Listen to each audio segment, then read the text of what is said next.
जो हमारे वीडियोज़ वगैरह जो हम लोग कर रहे हैं, उनको आपको सेंड कर देंगे।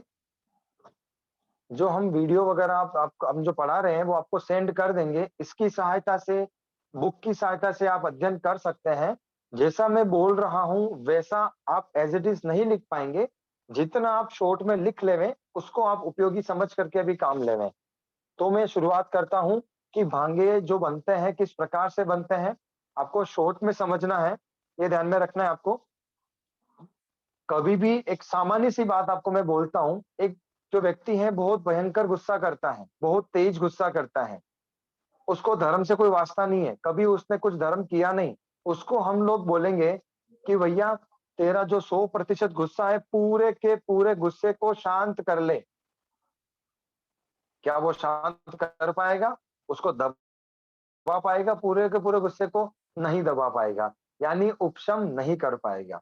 अगर हमने उसको बोला है कि भैया इसको पूरा तो दबा नहीं पा रहा है, पूरा का पूरा नाश कर दे, जिसका कोई वास्ता नहीं वो पूरा का पूरा नाश नहीं कर पाएगा। हम उसको बोलेंगे कि भाई साहब एक काम करो, 100% में से 1% तो कम करो, 2% कम करो, 3% कम करो। वो उस पापों को कम कर सकता है। यानी जो पहले का जीव है, वो पापों को पूरा का पूरा दबा नहीं सकता है, पापों को नाश नहीं कर सकता, लेकिन पापों को कुछ कम कर सकता है। इसीलिए ऐसा लब्धिसार ग्रंथि में, लब्धिसार जो ग्रंथ है, उसमें 5 प्रकार की लब्धियाँ बताई गई हैं। लब्धिसार जो ग्रंथ है, उसमें 5 प्रकार की लब्धियाँ बताई गई हैं। उसकी पहली लब्धि है क्षयोपशम लब्धि। पहली लब्धि कौन-सी है? क्षयोपशम लब्धि, यानी पापों को कम करना। जो अशुभ प्रकृतियां हैं, उनके अनुभाग को कम करना, वो कहलाती है क्षयोपशम लब्धि। ये आप लोगों को ध्यान में रखना है। दूसरी बताई, आपको बिल्कुल सामान्य रूप से बता रहा हूँ, स्टोरी रूप से बता रहा हूँ। जो व्यक्ति पापों को कम करेगा तो उसका क्या बढ़ेगा? पुण्य बढ़ेगा। पापों को कम करता है तो क्षयोपशम लब्धि। पुण्य बढ़ेगा, पुण्य बढ़ने से जीव विशुद्ध होता है, तो सेकंड लब्धि होएगी विशुद्धि लब्धि। फर्स्ट लब्धि है क्षयोपशम लब्धि, दूसरी लब्धि है विशुद्धि लब्धि। विशुद्ध होएगा जीव, विशुद्ध होने के पश्चात जीव में क्या होगा? पुण्य का अनुभाग बढ़ेगा, पुण्य के अनुभाग बढ़ने से जीव को देशना सुनने को मिलेगी, प्रभु की वाणी सुनने को मिलेगी, आगम साहित्य पढ़ने को मिलेगा, तो उसको बोलते हैं देशना लब्धि।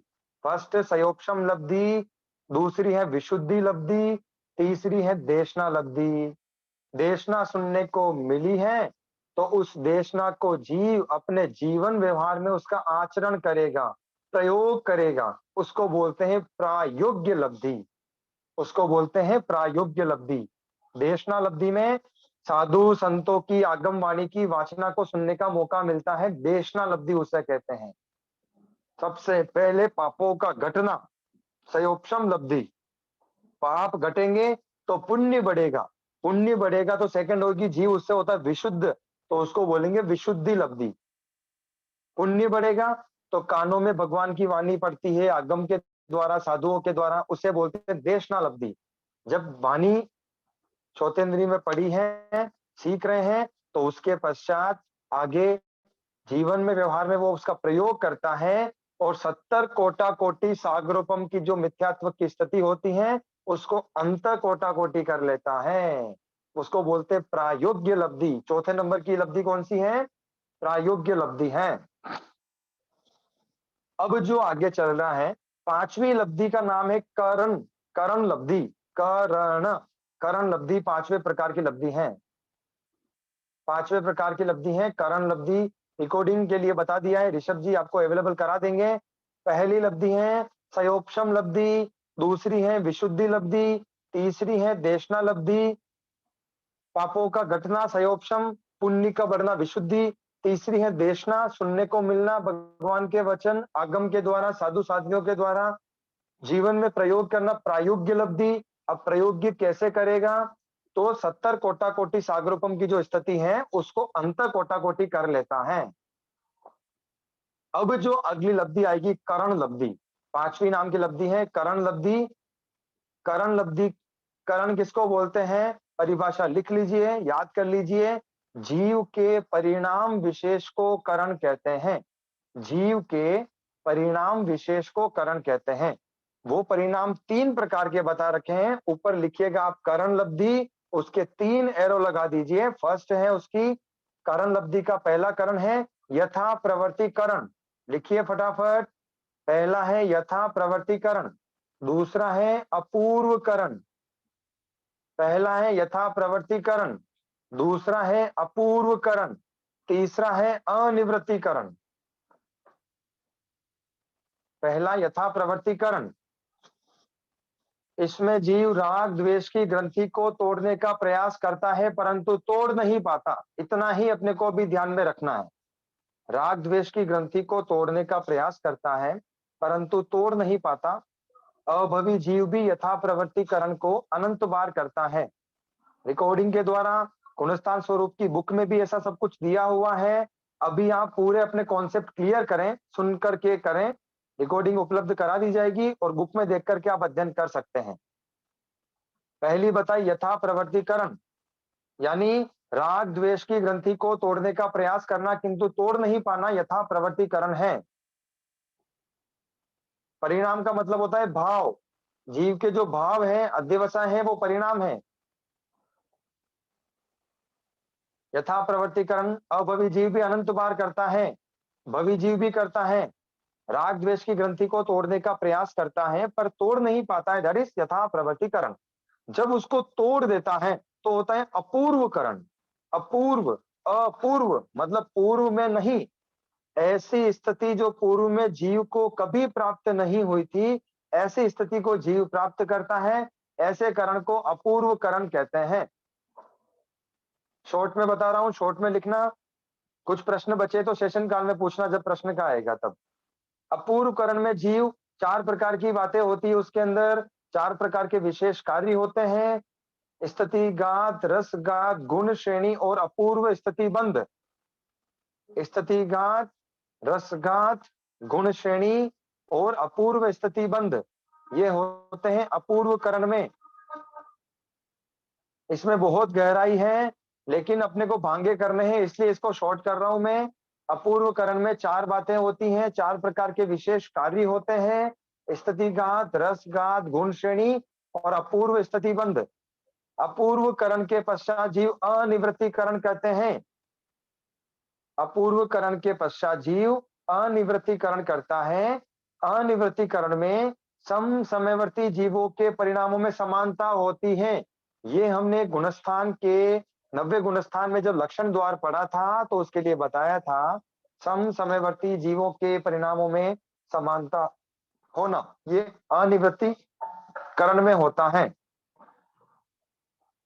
अब समझ लीजिए, अनिवृत्तीकरण के संख्यात भाग बीत जाने पर, अनिवृत्तीकरण मान लीजिए इतना बड़ा है, अनिवृत्तीकरण के संख्यात भाग बीत जाने पर जब एक संख्यात भाग शेष रहता है तब जीव अंतरकरण की प्रक्रिया करता है। किताब में ऐसा कैसा दिया हुआ है, अंतरकरण की प्रक्रिया करता है। अंतरकरण की प्रक्रिया का मतलब होता है कि जीव को समकित की प्राप्ति करनी है। टारगेट क्या है? जीव को समकित की प्राप्ति करनी है। समकित की प्राप्ति कब होगी? जब उसके मिथ्यात्व के दलिक बिल्कुल हट जाएंगे। तो अंतरकरण में जीव क्या करता है? मिथ्यात्व के दलिकों से रहित भूमि तैयार करता है। तो जो आगे एक अंतर्मुख छोड़ने के पश्चात वहां पर जो मिथ्यात्व मोहनी के दलिक हैं, उनमें से कुछ दलिकों को अपने उदय समय में डालता है और कुछ दलिकों को एक अंतर्मुहूर्त बीते उसके पश्चात डालता है। ठीक है, 100 दलित थे मान लीजिए उस ब्लॉक के अंदर, एक ब्लॉक उसको खाली करना है। अनिवृत्तीकरण इतना बड़ा है, यहाँ पर जाकर के उसने अंतर्करण की प्रक्रिया स्टार्ट कर दी और जो मिथ्यात्व के दलित है उनको 50 को इधर डाला, 50 को आगे डाल दिया। बीच में कितना बचा? एक भी नहीं बचा है। ठीक है, जो उसको पहले डालता है उसको बोलते हैं मिथ्यात्व की प्रथम स्थिति, आगे डालता है उसको बोलते हैं द्वितीय स्थिति। ब्लॉक बनाता है, मिथ्यात्व के दलिकों से रहित भूमि तैयार करता है। 50 दलित, एग्जाम्पल के लिए 50 दलिकों को डालता है, जीव जहां पर है उसकी उदय आवलिका के बाहर स्थापित करता है और एक अंतर्मुख छोड़ने के पश्चात आगे जो 50 दलिक बचे थे उनको आगे वहां पर सेट करता है। 100 दलिक पूरे के पूरे निकाल लिए, वहां पर एक भी दलिक मिथ्यात्व का नहीं बचा है। अब जो 50 दलिक उसने अपने उदय समय में डाले थे, उनको उदय के द्वारा भोग करके नाश करता है। ध्यान में आ गई बात? समझ में आ रहा है? मिथ्यात्म दलिकों को भोग करके खत्म करता है। अब भोगने के पश्चात जैसे ही जीव अंतःकरण में प्रवेश करता है, आप इतना समझ लीजिए, क्योंकि शायद आगे मेरे कुछ काम होने के कारण क्लासेस नहीं हो पाएगी, तो थोड़ा सा ये समझ लीजिए आप लोग कि मैं आज भांगे में आप लोगों को अभी कराना चाह रहा हूं। उदय आवली का मतलब होता है कि उदय समय से एक आवलिका का जो काल जिसमें दलिक होते हैं, उदय समय से लेकर के एक आवलिका काल जो होता है वो आवलिका कहलाता है। उदय आवलिका उसको कहते हैं। अब प्रथम स्थिति के जो दलित थे उनको जीव भोग करके खत्म करता है। प्रथम स्थिति के दलित हैं उनको जीव भोग करके खत्म करता है। एक काम करते हैं, ये समकित की जो है वो बोर्ड पे बताने की बात है। समकित की दलित मतलब कर्म दलिक होते हैं। जैसे एक लड्डू है, लड्डू में कितने कितने दाने होते हैं वो उसके दलिक हैं। उसी प्रकार से जो कर्म का बंध किया है उसके दली होते हैं, दलिक होते हैं, उसके प्रदेश होते हैं। उस प्रकार उसको दलिक का समझना चाहिए। मैं आपको सीधे भांगे की शुरुआत करता हूं। समकित प्राप्ति की प्रक्रिया का स्टेज यहीं पर रखते हैं, क्योंकि ये अभी इसमें पूरा का पूरा डायग्राम्स वगैरह यूज करने पड़ेंगे, और मेरे अभी मैं जिस गांव में हूँ यहाँ पर ये सुविधा उपलब्ध नहीं होने से पूरा हो नहीं पा रहा है। तो मैं आपको भांगे करवा देता हूँ, सीधे सीधे भांगे करवा देता हूँ। आप लिखिए गुणस्थान के भांगे।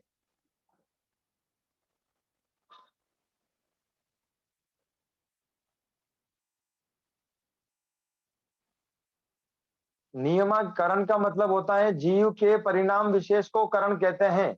जीव के परिणाम विशेष को करण कहते हैं। नियमक गिरने की बात कहाँ आती है? जो जीव है उसने त्रिपुंज नहीं किया और मिथ्यात्व को दबा दिया, वो नीचे गिरेगा। नियमा नीचे गिरता है। वो बात अपनी आगे आ रही है, उसमें अपन कथन करते हैं। ठीक है साहब? अभी प्रश्न का सेशन 9 से 9:30 तक चलेगा। प्लीज आप लोग थोड़ा सा अपने अंदर की भावना को थोड़ा शांत रखें। हम पूरे प्रश्नों का जवाब देंगे, ऐसी कोई बात नहीं है। गुणस्थान के भांगे की शुरुआत कर रहा हूं मैं आपके सामने। गुणस्थान के भांगे सबसे पहले लिखिए, अनादि मिथ्या दृष्टि जीव कर्म ग्रंथ की अपेक्षा से सर्वप्रथम उपशम संकेत को प्राप्त करता है। सीधा लिख लीजिए, एकदम स्लो स्लो बोल रहा हूं मैं, आराम से बताऊंगा। गुणस्थान के भांगे आप कर ले में। अनादि मिथ्या दृष्टि जीव कर्म ग्रंथ की अपेक्षा से सर्वप्रथम उपशम संकेत को प्राप्त करता है। विशेष आवश्यक भाष्य के अनुसार सयोपशम भी प्राप्त कर सकता है। सिद्धांत के अनुसार, सेकंड लाइन लिखिए, सिद्धांत के अनुसार उपशम और सयोपशम दोनों प्रकार की संकेत प्राप्त कर सकता है। कौन? अनादि मिथ्या दृष्टि जीव।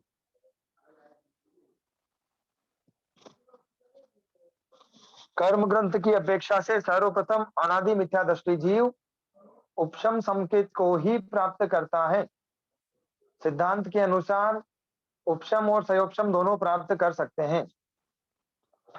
अब उपशम और सयोपशम आदि के भांगे किस प्रकार बनते हैं? भांगे बहुत सरल हैं, बिल्कुल भी कठिन नहीं है। इसमें जिन जिन शब्दों का प्रयोग किया जाएगा वो शब्द मैं आपके सामने प्रस्तुत कर देता हूं। सबसे पहले आएगा प्रथमोपशम। आप लिखिए प्रथमोपशम। प्रथमोपशम शब्द लगा है उपशम इसके पीछे। प्रथमोपशम में ऐसा लिखिए, जो श्रेणी रहित होता है वह। प्रथम ऑप्शन में लिखिए,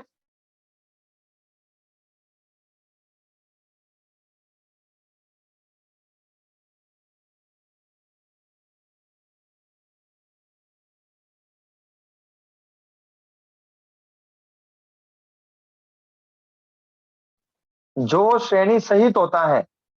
द्वितीय ऑप्शन में जो श्रेणी सहित होता है।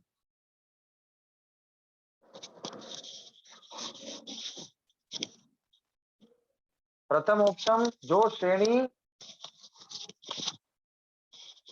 रहित होता है वह है प्रथम ऑप्शन, और जो श्रेणी सहित होता है वह है द्वितीय ऑप्शन। मेरी आवाज आ रही है क्या आप सबको?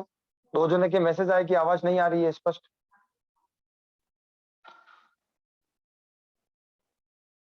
सर आवाज आ रही है आपकी। Okay, thank you. जो श्रेणी सहित होता है वह है द्वितीय ऑप्शन, श्रेणी रहित होता है वह है प्रथम ऑप्शन। अब आप इसका स्वभाव लिख लीजिए। श्रेणी रहित क्या क्या चीज चल रही है उसकी मैं आपको बात कर देता हूं। उपशम समकित में लाइन लिखिए, रूल्स लिखा रहा हूं उसके अकॉर्डिंग भांगे चलेंगे आपके। उपशम समकित में दर्शन मोह त्रिक के उपशम की नियमा होती हैं।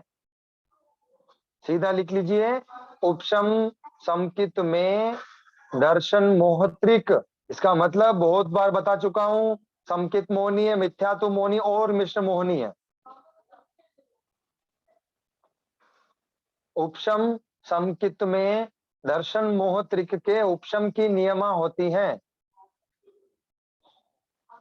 उपशम रहेगा आपको जहां पर भी कोई भी भांगा आपके सामने आ जाए और वहां पर लिखा हो 3 का उपशम, इसमें समकित मोहनी, मिथ्यात्व मोहनी और मिश्र मोहनी है, तो ये समझ लेना सीधा वो उपशम समकित है, ये इसकी पहचान है। ठीक है साहब, अगली लाइन लिखिए, सयोपशम समकित में, सयोपशम समकित में समकित मोहनीय के वेदन, ब्रैकेट में लिखिए उदय की नियमा होती है। सयोपशम समकित में समकित मोहनीय के वेदन अर्थात उदय की नियमा होती है। इस एक लाइन से आप भांगों को पहचान सकते हो कि जहां पर भी एक का वेदन लिखा हुआ है, पहले की 6 प्रकृतियों का क्या है उसका छोड़ो, लास्ट में अगर एक का वेदन आ रहा है इसका मतलब सयोपशम समकित है, ये उसकी पहचान है। उपशम समकित में दर्शन मोहनी त्रिक के उपशम की नियमा रहेगी, ध्यान में आ गई बात। सयोपशम समकित में समकित मोहनी के उदय की नियमा रहेगी, यानी एक का वेदन, वो एक का वेदन कौन सा, समकित मोहनी का उदय, ऐसा वहां पर रहे तो उसको कहना है सयोपशम समकित। ओके, ध्यान में आ रही है बात। अब अपन आगे करते हैं बात प्रथम ऑप्शन के भांगे, ऐसा लिख लीजिए, प्रथम ऑप्शन, प्रथम ऑप्शन के भांगे जिस प्रकार से मैंने आपको स्टार्टिंग में एग्जांपल दिया था कि सबसे पहले जीव क्रोध मान माया लोभ का उपशम नहीं कर सकता, क्षय नहीं कर सकता, पापों को कुछ कम कर सकता है, उसे कहते हैं सयोपशम। तो यहां पर क्या करेगा, 4 का सयोपशम। देखिए आप, सबसे पहले क्या करेगा, अनंतानुबंधी चौक का करेगा सयोपशम, 4 का सयोपशम, और आगे करेगा 3 का उपशम, क्योंकि भांगे किसके चल रहे हैं, प्रथम उपशम के। तो प्रथम ऑप्शन, प्रथम उपशम, उपशम लगा है ना, तो उपशम के लिए क्या रूल्स बता दिए आपको कि इसमें दर्शन मोह त्रिक के उपशम की नियमा है, तो आपको 3 का तो उपशम करना ही है, ये आपको अच्छे से ध्यान में रखना है। यानी 3 का उपशम तो आपको करना ही है, क्यों, क्योंकि उपशम लिखा हुआ है उसके पीछे। 4 का सयोपशम, 3 का उपशम। 3 का उपशम कैसे होगा, ब्रैकेट में लिखिए त्रिपुंज होने पर। 3 प्रकृतियां कैसे आएगी, जब जीव के सत्ता में मिथ्यात्व है, उसने अगर उसका त्रिपुंज नहीं किया तो 3 की सत्ता प्राप्त नहीं हो सकती है, समकित मोहनीय और मिश्र मोहनी स्टॉक में नहीं होगी। त्रिपुंज करेगा, मिथ्यात्व को तोड़ेगा, तो 3 की सत्ता आ जाएगी, त्रिपुंज होने पर यह भांगा बनेगा। गुणस्थान लिखिए, इसमें 4 से 7 तक गुणस्थान होते हैं, इस भांगे में गया हुआ जीव 4 से 7 गुणस्थान तक जा सकता है। रिपीट कर रहा हूं पुनः आपको कि जो 4 का सयोपशम किया और 3 का उपशम है। 3 का उपशम क्यों, क्योंकि अपन प्रथम उपशम पढ़ रहे हैं, उसके पीछे उपशम लगा है, और उपशम का मतलब क्या है, दर्शन मोहनी त्रिक का उपशम करना। आपको स्टार्टिंग में लिखा दिया था, थोड़ा सा दिमाग लगाएंगे तो आपको समझ में आ जाएंगे। 4 का सयोपशम कर लिया, ठीक है। अब अगला भांगा सेम लिखो एज इट इज, स्टार्टिंग से 4 का सयोपशम। अब मान लीजिए ये जो जीव है उसके भाव इतने विशुद्ध नहीं हो पाए कि वो मिथ्यात्व का त्रिपुंज करे, उसने क्या कर दिया, मिथ्यात्व को तोड़ा नहीं और मिथ्यात्व को ही दबा दिया, तो क्या बोलेंगे, 4 का सयोपशम, 1 मिथ्यात्व का उपशम। इस भांगे से जीव नियमा नीचे गिरेगा। शाविका जी ने, किसी ने प्रश्न पूछा था कि ऐसा कौन सा गुणस्थान है जिससे जीव नियमा नीचे गिरता है, तो चौथा गुणस्थान इस भांगे वाला ये आता है साहब, विशेष आवश्यक भाष्य में ये भांगा बता रखा है कि इस भांगे में रहा हुआ जीव नियमा नीचे गिरता है और इसमें गुणस्थान मात्र चौथा होता है, मात्र गुणस्थान चौथा। ध्यान में आ गई बात। अब इन दोनों जो भांगे आपको बताए हैं, पहला बताया 4 का सयोपशम 3 का उपशम, दूसरा बताया 4 का सयोपशम 1 का उपशम। ऊपर वाले के विशुद्धि बहुत अधिक हो गई थी, उसने त्रिपुंज कर लिया और उसका उपशम करेगा ही करेगा, क्योंकि हेडिंग क्या है, प्रथम उपशम, उपशम लिखा है 3 का उपशम करेगा। नीचे वाले जीव के इतनी विशुद्धि नहीं हो पाई, वो मिथ्यात्व को दबा दिया है, गुणस्थान नंबर चौथा, वो नियमा नीचे गिरेगा। ये प्रथम ऑप्शन के भांगे समाप्त, 2 भांगे हैं, खत्म हो गए। समझ में नहीं आए तो आप मुझे वापस पूछ लीजिएगा। अब अगला, त्रिपुंज का मतलब होता है मिथ्यात्व मोहनीय को 3 भागों में विभक्त कर देना, टुकड़े कर देना। मिथ्यात्व मोहनीय को 3 भागों में विभक्त कर देना, अर्ध शुद्ध, अशुद्ध और विशुद्ध। जो अर्ध शुद्ध है वो है मिश्र मोहनीय, जो अशुद्ध है वो है मिथ्यात्व मोहनीय, और जो शुद्ध है वो है समकित मोहनीय। समझ में आ गया। अब अपन अगला लेना है अपने को द्वितीय ऑप्शन आदि जो भंग है। किताब में द्वितीय ऑप्शन को पहले दिया हुआ है, लेकिन आपको ऐसी प्रोसेस बताऊंगा, द्वितीय ऑप्शन को आपको पढ़ने की जरूरत नहीं पड़ेगी, अपने आप वो भांगा निकल करके आएगा। ध्यान में आ गई बात। अब एक अपने को ध्यान में रखना है कि आपको मैं जो बता रहा हूं, एक बार अटेंशन होकर के सुन लीजिए जो चीज बता रहा हूं। सयोपशम समकित वाला जीव है, मेरे पास बोर्ड नहीं है, उसके लिए मैं समायाचना करता हूं। बोर्ड होता तो आपको बता देता, लेकिन आप ध्यान में रखिए, यहाँ पर 3 समकित बता रहा हूं आपको मैं। सयोपशम समकित, सबसे पहले मान लीजिए उपशम, आप ऐसा लिखते जाइए, 3 रो बनाइए, ऊपर ऊपर लिखिए उपशम, बीच में लिखिए सयोपशम, नीचे लिखिए शाइक, लिखिए ऊपर लिखिए लाइन में सयोपशम, उपशम, सॉरी, ऊपर ही ऊपर लिखेंगे आप उपशम, बीच में लिखेंगे सयोपशम और नीचे लिखेंगे शाइक। ठीक है, ध्यान में आ गया। अब देखो, श्रेणी होती है 2 प्रकार की। मेरे पास पेपर्स वगैरह पेंसिल से लिखूंगा, पेन से तो आपको दिखेगा नहीं, इसलिए आप थोड़ा अटेंशन होकर के ध्यान दीजिए, थोड़ा सा मेहनत आप भी कीजिए प्लीज। मैं आपको बता रहा हूं कि 3 लाइनों में आपको लिखना है। ऊपर लिखिए उपशम, उसके बीच सेकंड लाइन में लिखिए सयोपशम, उसके नीचे नीचे लिखिए शाइक। अब इनके आगे 2 लिखिए श्रेणी। उपशम समकित से उपशम श्रेणी कर सकता है ना, कोई प्रॉब्लम नहीं है। आगे लिखिए उपशम श्रेणी, आगे लिखिए उपशम श्रेणी। एक सेकेंड,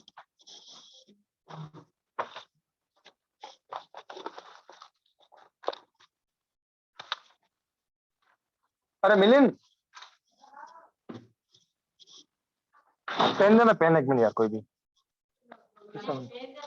भी पेंसिल पेन कर और अर्जन देना। वीडियो चालू है, वीडियो चालू है। जैसे कौन सा पेन, ये वाला,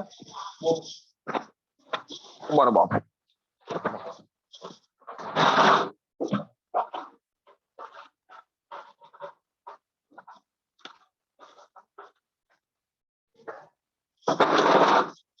आप देख लीजिए, मैं आपको बता रहा हूं, यहां पर लिखेंगे उपशम, दिखेगा तो नहीं, मैं बिल्कुल नहीं दिख रहा है ना। देखो पहले लिखना यहां पर उपशम, गोला दिख रहा है, गोला, ओके, यहां पर लिखिए उपशम, गोला भी नहीं दिख रहा है। मैं आपको जैसे कह रहा हूं वैसे लिख लो, मेरे पास व्यवस्था नहीं है, प्लीज परेशान ना करें। ऊपर फर्स्ट लाइन में लिखिए उपशम, उसके आगे लिख दीजिए, नीचे लिखना है सयोपशम, उसके नीचे लिखना है शय। ठीक है, तो उपशम से उपशम श्रेणी कर सकता है। इस लाइन में अपन ने लिखा है, मान लीजिए इस लाइन में यहां पर लिखा है अपन ने उपशम, ठीक है, तो इसके आगे लिखना है उपशम श्रेणी, ऐसा तो कर सकते हैं। यहां पर लिखिए उपशम, फिर नीचे लिखा था सयोपशम, उसके नीचे लिखा है आपने शाइक, तो सबसे ऊपर लिखा है उपशम, तो उसकी आगे की लाइन में लिखिए उपशम श्रेणी लिखिए, और नीचे नीचे लिखा है शय, तो उसके आगे लिखिए शपक श्रेणी।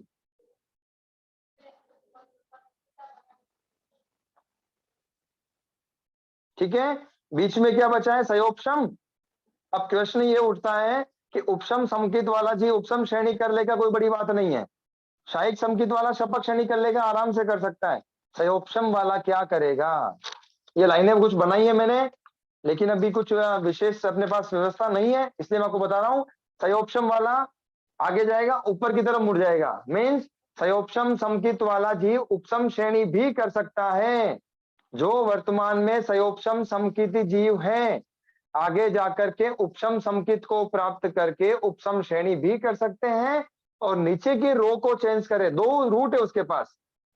उपशम समकित वाले के पास एक ही रूट है, उपशम श्रेणी। शायिक समकित वाले के पास उपशम श्रेणी वाला भी रूट है, बट शपक श्रेणी वाला मूल रूट है। सयोपशम वाला जो है उसके पास दोनों रूट है, ऊपर भी जा सकता है, नीचे भी जा सकता है।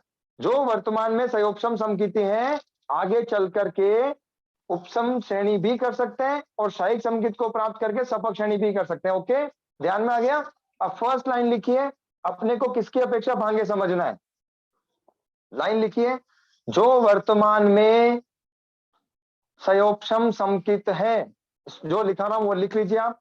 ये दो लाइन बहुत इंपॉर्टेंट है, इन दो लाइन के पीछे सभी भांगे छिपे हुए हैं, अभी खत्म हो जाएंगे भांगे, आपको पता भी नहीं चलेगा। जो वर्तमान में सयोपशम समकिति है, किंतु आगे जाकर उपशम समकित को प्राप्त करें कर कर उपशम श्रेणी करेंगे, उनकी अपेक्षा भांगे समझना। जो वर्तमान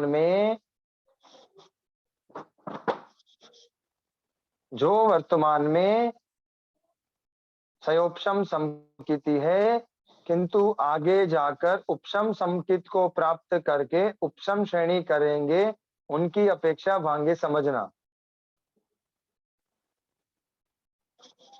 ठीक है, अब देखो लाइन के ऊपर गौर करना है आप लोगों को। लाइन क्या बोली है, प्रेजेंट में क्या है, ये सयोपशम समकिति।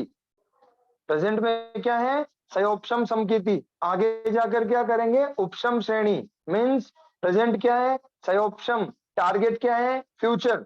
फ्यूचर जो है वो क्या है उसका, उपशम। जो उसका टारगेट होगा वो प्रेजेंट में करेगा, ये ध्यान में रखना है। मेरी लाइनें फिट कर लो दिमाग के अंदर। वो वर्तमान में क्या है, सयोपशम समकिति। टारगेट क्या है, फर्स्ट लाइन का उपशम कर रहा है। टारगेट उपशम है ना, जो हमारा टारगेट होता है वही वर्तमान में प्रवृत्ति होती है, ये तो आपको पता है अच्छे से। ठीक है, जो टारगेट उपशम है तो वर्तमान में क्या करेगा, वो उपशम करेगा। तो जो 7 प्रकृतियां है ना, उन 7 प्रकृतियों का हिसाब लगाना है। अब इसके नीचे आप लिखिए, सयोपशम समकित का मूल भांगा। 6 का सयोपशम 1 का वेदन, ऐसा लिख लीजिए।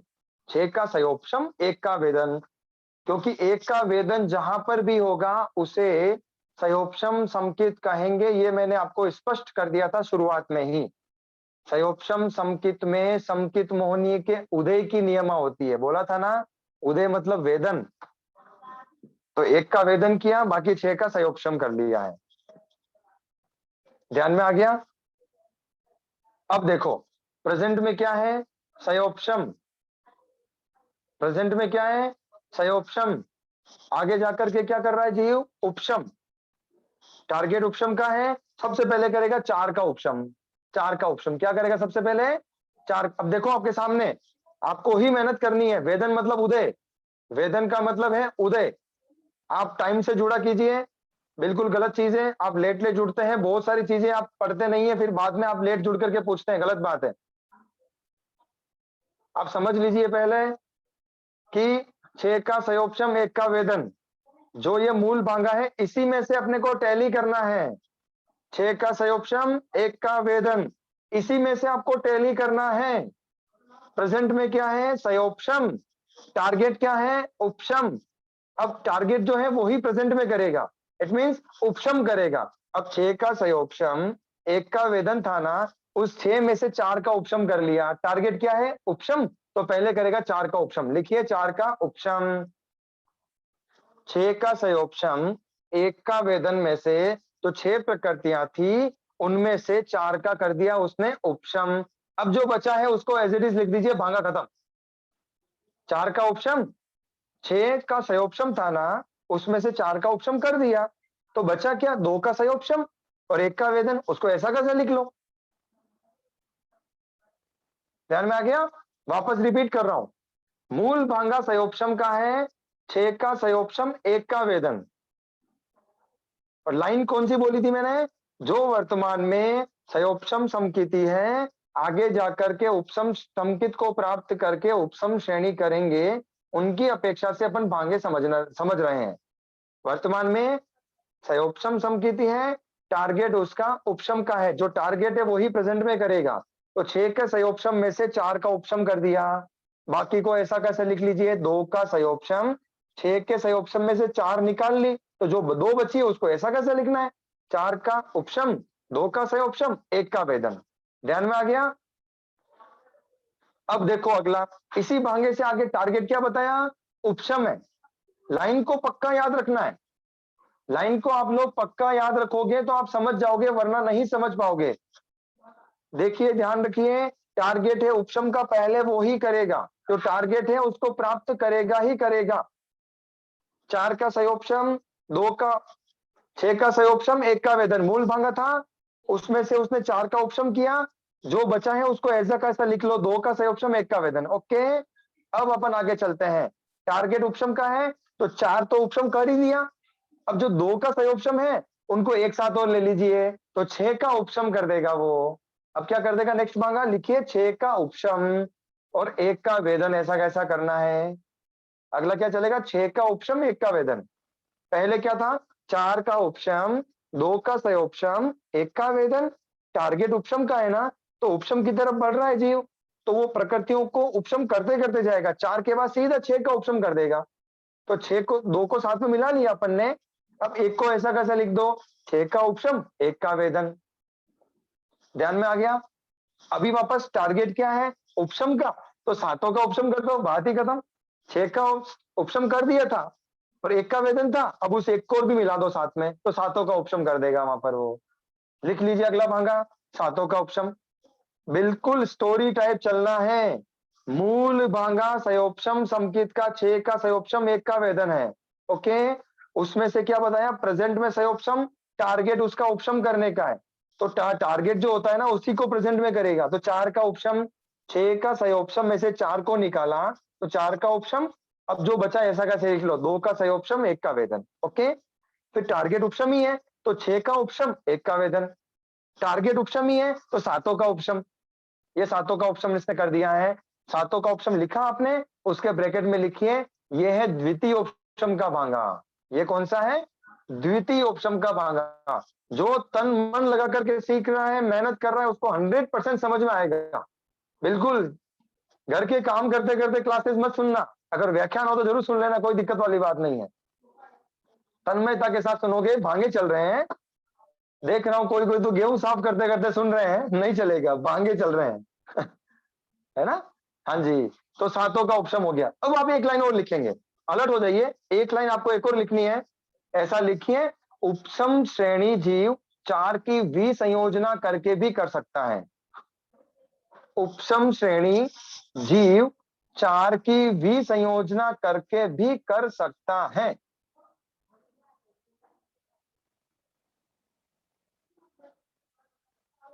ये बहुत सरल ट्रिक है आपके लिए, आप आराम से सीख सकते हो। बहुत लोगों की परेशानियां होती है कि हमको भांगे समझ में नहीं आते हैं, लेकिन थोड़ा सा दिमाग लगा देंगे आपको अच्छे से समझ में आ जाएंगे। उपशम श्रेणी जीव विसंयोजना करके भी कर सकता है। विसंयोजना किसे कहते हैं, अच्छे से बता चुका हूं, वापस बता रहा हूं, टेम्परेरी क्षय, अस्थायी क्षय।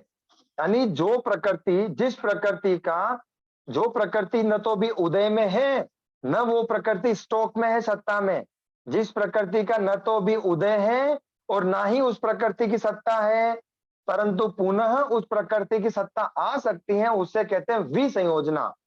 वो वापस संयोजित हो सकती हैं, जुड़ सकती हैं, एक बार सत्ता में से हटने के बाद जो प्रकृति पुनः सत्ता को प्राप्त कर ले वो विसंयोजना कहलाएगी। और विसंयोजना मात्र अनंत अनुबंधी कषाय की होती, विसंयोजना मात्र अनंत अनुबंधी कषाय की होती हैं। ध्यान में आ गई बात, ये लाइन ध्यान में आ गई अच्छे से, कि विसंयोजना के द्वारा भी जीव उपसम श्रेणी कर पा रहा है। ये लाइन आपको लिखा दी मैंने। अब देखो, अब आपको कुछ भी नहीं करना है, कुछ भी नहीं करना है। जो मैंने भांगे आपको भी 3-4 भांगे ऊपर बताए थे ना, 3-4 भांगे बताए थे ना, उनमें अनंतानुबंधी जो कषाय का अपन ने जो किया है, वहां पर विसंयोजना करना है, बस बात खत्म और कुछ भी नहीं करना है। बता रहा हूं वापस आपको, सेम स्टोरी चलेगी, वही राजा वही रानी रहेगा इसके अंदर। अब देखो क्या होता है, 6 का संयोगक्षम, 1 का वेदन। वापस वहीं पर आ रहा हूं मैं, मूल भांगे के वहां पर आ रहा हूं। 6 का संयोगक्षम, 1 का वेदन। टारगेट क्या है? उपशम का। टारगेट क्या है? उपशम का। वापस क्यों ले रहा हूं?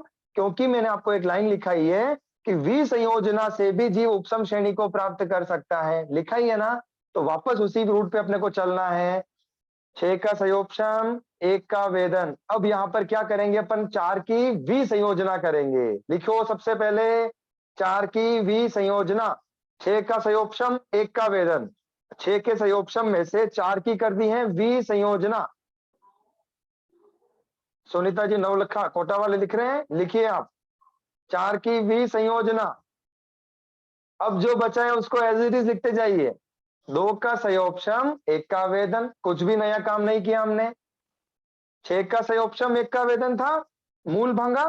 उसमें से 4 की विसंयोजना कर दी है। जो बचा है ऐसा कैसे लिख लो, मेहनत तो कुछ करनी ही नहीं है ना। बस 2 का संयोगक्षम, 1 का वेदन, वो का वो भांगा कंप्लीट। ध्यान में आ गया? ऐसा क्यों समझना है? क्योंकि आपको मैंने लाइन क्लियर कर दी थी कि विसंयोजना के द्वारा भी जीव उपसम श्रेणी को कर सकता है। ध्यान में आ गया? अब देखो अगला, 4 की विसंयोजना 6 में से कर दी, 2 का संयोगक्षम, 1 का वेदन। ओके, अब नेक्स्ट क्या किया था अपन ने ऊपर वो देख लो। 6 का उपशम किया था ना, 6 का उपशम और 1 का वेदन किया था। अब यहां पर भी वही करना है, लेकिन 4 की तो विसंयोजना ही रहेगी ना। तो अपन क्या करेंगे? 2 का उपशम कर देंगे और 1 का वेदन कर देंगे। नेक्स्ट भांगा लिखिए, 4 की विसंयोजना, 2 का उपशम, 1 का वेदन। लिखिए भांगा, आपको समझ में आता जाएगा, लिंक जोड़ते जाइए। कुछ भी नया काम नहीं कर रहे हैं। हाँ जी, बिल्कुल बिल्कुल सही बोल रहे हैं आप, डॉक्टर कृष्णा जी, जो भी नाम आया था सही बोल रहे हैं। 4 6 का संयोगक्षम, 1 का वेदन। वापस रिपीट कर रहा हूं, 6 का संयोगक्षम, 1 का वेदन। मूल भांगा है, उस 6 में से 4 की विसंयोजना कर दी। जो बचा उसको लिख लीजिए। 4 की विसंयोजना, 2 का संयोगक्षम, 1 का वेदन। ठीक है, फिर 4 की विसंयोजना, 2 का उपशम, 1 का वेदन। कुछ भी नया काम नहीं किया, जो ऊपर कर रहे थे वो का वो किया, बस 4 की विसंयोजना कर रहे हैं। इस रूट से अपन आगे बढ़ रहे हैं। ओके, अब नेक्स्ट पंगा क्या आएगा? अपन ने सातों का ऑप्शन किया था ना, अब सातों का ऑप्शन में 4 की विसंयोजना कर दो, बाकी 3 का क्या होगा? ऑप्शन होगा। तो आप लिख लीजिए 4 की विसंयोजना, 3 का ऑप्शन। 4 की विसंयोजना, 3 का ऑप्शन। 4 की विसंयोजना और 3 का ऑप्शन। ध्यान में आ गया? समझ में आ रहा है कि नहीं आ रहा है? समझ में आना चाहिए, ये ध्यान में रखना है। ओके, मैं वापस रिपीट कर रहा हूं, ये पूरे भांगे जो वर्तमान में संयोगक्षम समकीर्ति है, आगे चल करके उपसम श्रेणी कर रहे हैं, उनकी अपेक्षा बात कर रहे हैं। विसंयोजना का बाद में बताऊंगा, ठीक है। तो टारगेट उपसम का है, 6 का संयोगक्षम, 1 का वेदन, ये मूल भांगा है। टारगेट उपसम का है, तो सबसे पहले उपसम करेगा। 4 का उपसम, 2 का संयोगक्षम, 1 का वेदन, ऐसा कैसा अपन ने लिख दिया है। थोड़ा आगे बढ़ा तो 4 की जगह 2 का और उसने उपसम कर दिया, तो 6 का उपसम, 1 का वेदन। ठीक है, फिर सातों का उपसम कर दिया उस जीव ने, तो ये हो गया द्वितीय उपसम का भांगा। सातों का जो उपसम किया है ना, वो ही भांगा है द्वितीय उपसम का। बाकी जहां जहां पर भी 1 का वेदन आएगा वो भांगे हैं संयोगक्षम समकित के। आपको स्टार्टिंग में ही लिखा दिया था, ठीक है। फिर विसंयोजना के ले लेंगे कि जो वर्तमान जो विसंयोजना वाला जीव है वो भी आगे चल करके उपसम श्रेणी कर सकता है, उसकी बात अपन कर रहे हैं। तो जो पहले अपन ने भांगे निकाले थे उनमें से ही अपने को करना है। कैसे करेंगे? 6 का संयोगक्षम, 1 का वेदन। 6 में से 4 का विसंयोजना कर दिया, जो बचा है उसको ऐसा कैसा उतार लो। 2 का संयोगक्षम, 1 का वेदन।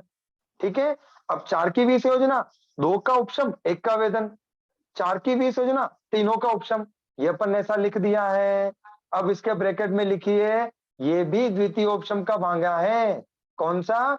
4 की विसंयोजना, 3 का उपशम, ये भी द्वितीय उपशम का भांगा है।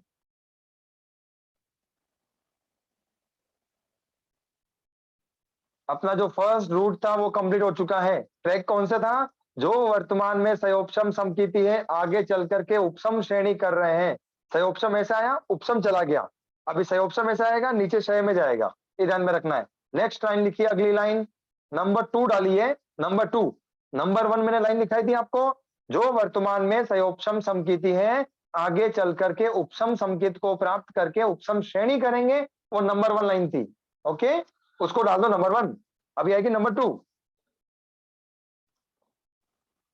जो वर्तमान में सयोपशम समकीति है, आगे चलकर क्षयिक समकित को प्राप्त करेंगे, उनकी अपेक्षा भांगे। जो वर्तमान में सयोपशम समकीति है किंतु आगे चलकर क्षयिक समकित प्राप्त करेंगे, उनकी अपेक्षा भांगे। इतना इजी है ना भांगा, थोड़ा सा दिमाग लगाए ना तो कभी भूल नहीं पाओगे। ये 2 लाइन, जो 2 लाइन मैंने आपको लिखाई है, ये इस भांगों की मूल रीढ़ की हड्डी है, ध्यान में रख लेना। अभी लाइन क्या बताई? जो वर्तमान में सयोपशम समकीति है, आगे चलकर क्षयिक समकित को प्राप्त करेंगे, उनकी अपेक्षा भांगे। ठीक है, लाइन लिख लिया सभी ने?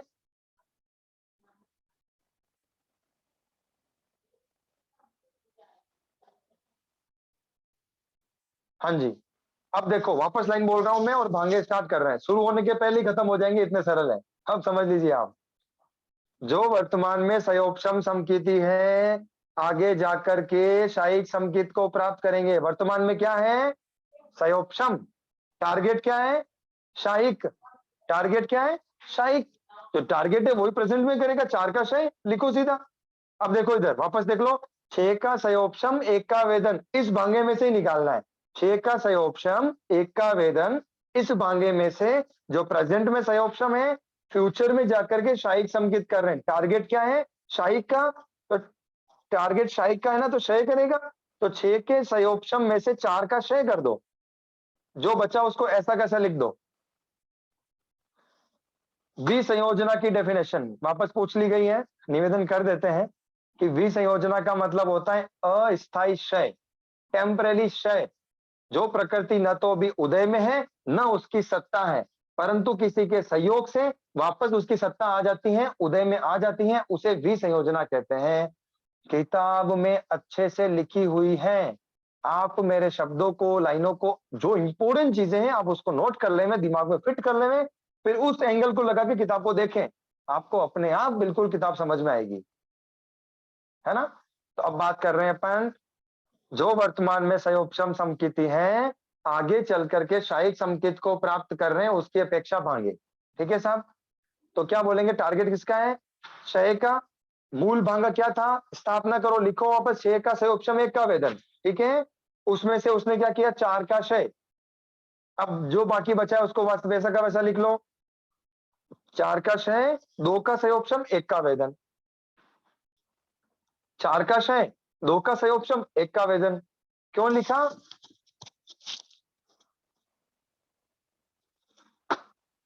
जो वर्तमान में सयोपशम समकिति है, आगे चल करके क्षयिक समकित को प्राप्त करेंगे, उनकी अपेक्षा भांगे चल रहे हैं। ठीक है साहब? तो टारगेट क्षय का है, तो प्रेजेंट में क्षय करेगा। तो 4 का क्षय किसमें से निकाला? 6 का सयोपशम, 1 का वेदम में से। तो 6 के सयोपशम में से 4 का क्षय कर दिया है, तो आप पुनः ऐसा कैसा लिख लीजिए जो बचा है। तो 4 का क्षय, 2 का सयोपशम, 1 का वेदन। 4 का क्षय किसका है? अनंतानुबंधी का क्षय का। 2 के सयोपशम में कौन कौन सी है? मिथ्यात्व मोहनी और मिश्र मोहनी है। और 1 का वेदन किसका है? समकित मोहनी का है। 4 का क्षय कौन सी? अनंतानुबंधी 4, क्रोध मान माया लोभ। 2 का सयोपशम मिथ्यात्व मोहनी और मिश्र मोहनी है। 1 का वेदन कौन सा? समकित मोहनी है। ऊपर जो 4 का उपशम था ना, ऐसा कैसे ही वहीं पर भी लिखना है। 4 का उपशम मतलब अनंतानुबंधी चौक। 2 का सही ऑप्शन कौन सा? ये की है। और 1 का वेदन समकित मोहनी। ओके, ये का यही लिखना है आपको, कुछ भी चेंजेस नहीं होगा उसमें। अब वापस लाइन पे आ जाओ, ट्रैक पे चढ़ जाइए अब सब जने। 6 का सयोपशम, 1 का वेदन। टारगेट क्या है? क्षय करने का। प्रेजेंट में क्या है? सयोपशम। जो टारगेट होता है उसको पहले करेगा, तो 4 का क्षय, 2 का सयोपशम, 1 का वेदन। ऐसा कैसा लिख लिया? चलो अब नेक्स्ट लाइन में टारगेट क्षय का है तो कर दीजिए, एक और का क्षय कर दीजिए, 5 का क्षय कर दो। लिखो 5 का क्षय। पांचवी कौन सी क्षय हो गई? ब्रैकेट में लिखिए मिथ्यात्व मोहनी है। 5 का क्षय, 1 का सयोपशम, 1 का वेदन। मुझे पता है किसी के मन में जिज्ञासा उत्पन्न हो रही है, मैं उसका समाधान यही कर दूंगा।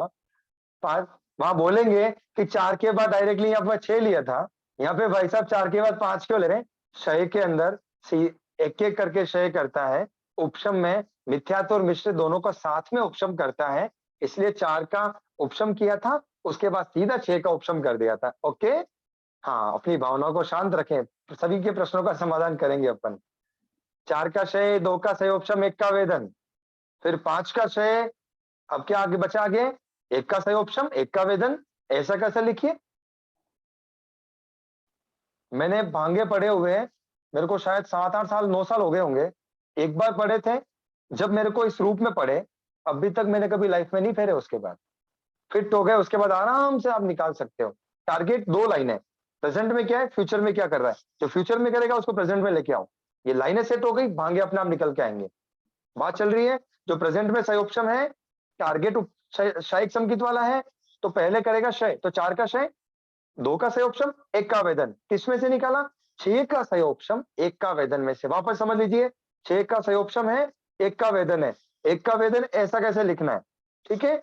अब 6 में से 4 का अपन ने क्षय कर दिया, जो बचा है उसको वैसा का वैसे लिख लो। 2 का सही ऑप्शन, 4 का क्षय, 2 का सही ऑप्शन, 1 का वेदन। फिर आगे 5 का क्षय, 1 का सही ऑप्शन, 1 का वेदन। 5 का क्षय, 1 का सही ऑप्शन, 1 का वेदन। ध्यान में आ गया? अभी टारगेट क्षय का ही है ना, तो 6 का क्षय, 1 का वेदन। ऐसा कैसा लिखो? गाड़ी बढ़ती जाएगी, कोई बड़ी बात नहीं है। 6 का क्षय, 1 का वेदन। फिर आगे चल करके आपको अपने आप दिमाग में आ गया होगा कि अब तो भाई साहब क्या करना है, 7 का क्षय करना ही है। लिख लीजिए 7 का क्षय, 7 का क्षय। अब यहाँ पे नीचे एक लाइन खींचिए और लिखो भांगे समाप्त। खत्म है, कुछ भी नहीं है भांगे। 4 का क्षय, 2 का 1 का वेदन, 5, 1, 1, 6, 1 और 1 7 का। बिल्कुल राइट है डॉक्टर करिश्मा जी। हाँ जी, बिल्कुल राइट है। रिवीजन करा दूं मैं आपको वापस एक बार? हाँ जी, रिवीजन कर लीजिए। आप हाँ करो या ना करो, मेरे पास टाइम है, मैं रिवीजन कराऊंगा। देख लीजिए, प्रथम ऑप्शन के अंदर जो भांगे थे, अनादिकालीन मिथ्या दृष्टि। प्रथम ऑप्शन करता है ना, सबसे पहले क्या कर रहा है वो? 4 का सही ऑप्शन, 3 का ऑप्शन, क्योंकि उसके उस जीव के बहुत अच्छी विशुद्धि हो गई थी, मिथ्यात्व को उसने 3 भागों में बांट दिया। मिथ्यात्व मोहनी, मिश्र मोहनी, समकित मोहनी है। Voice please. मिथ्यात्व मोहनी है, समकित मोहनी है और मिश्र मोहनी है, 3 भागों में उसको बांट दिया था। 3 का ऑप्शन किया, फर्स्ट भांगा, गुणस्थान नंबर 4 to 7।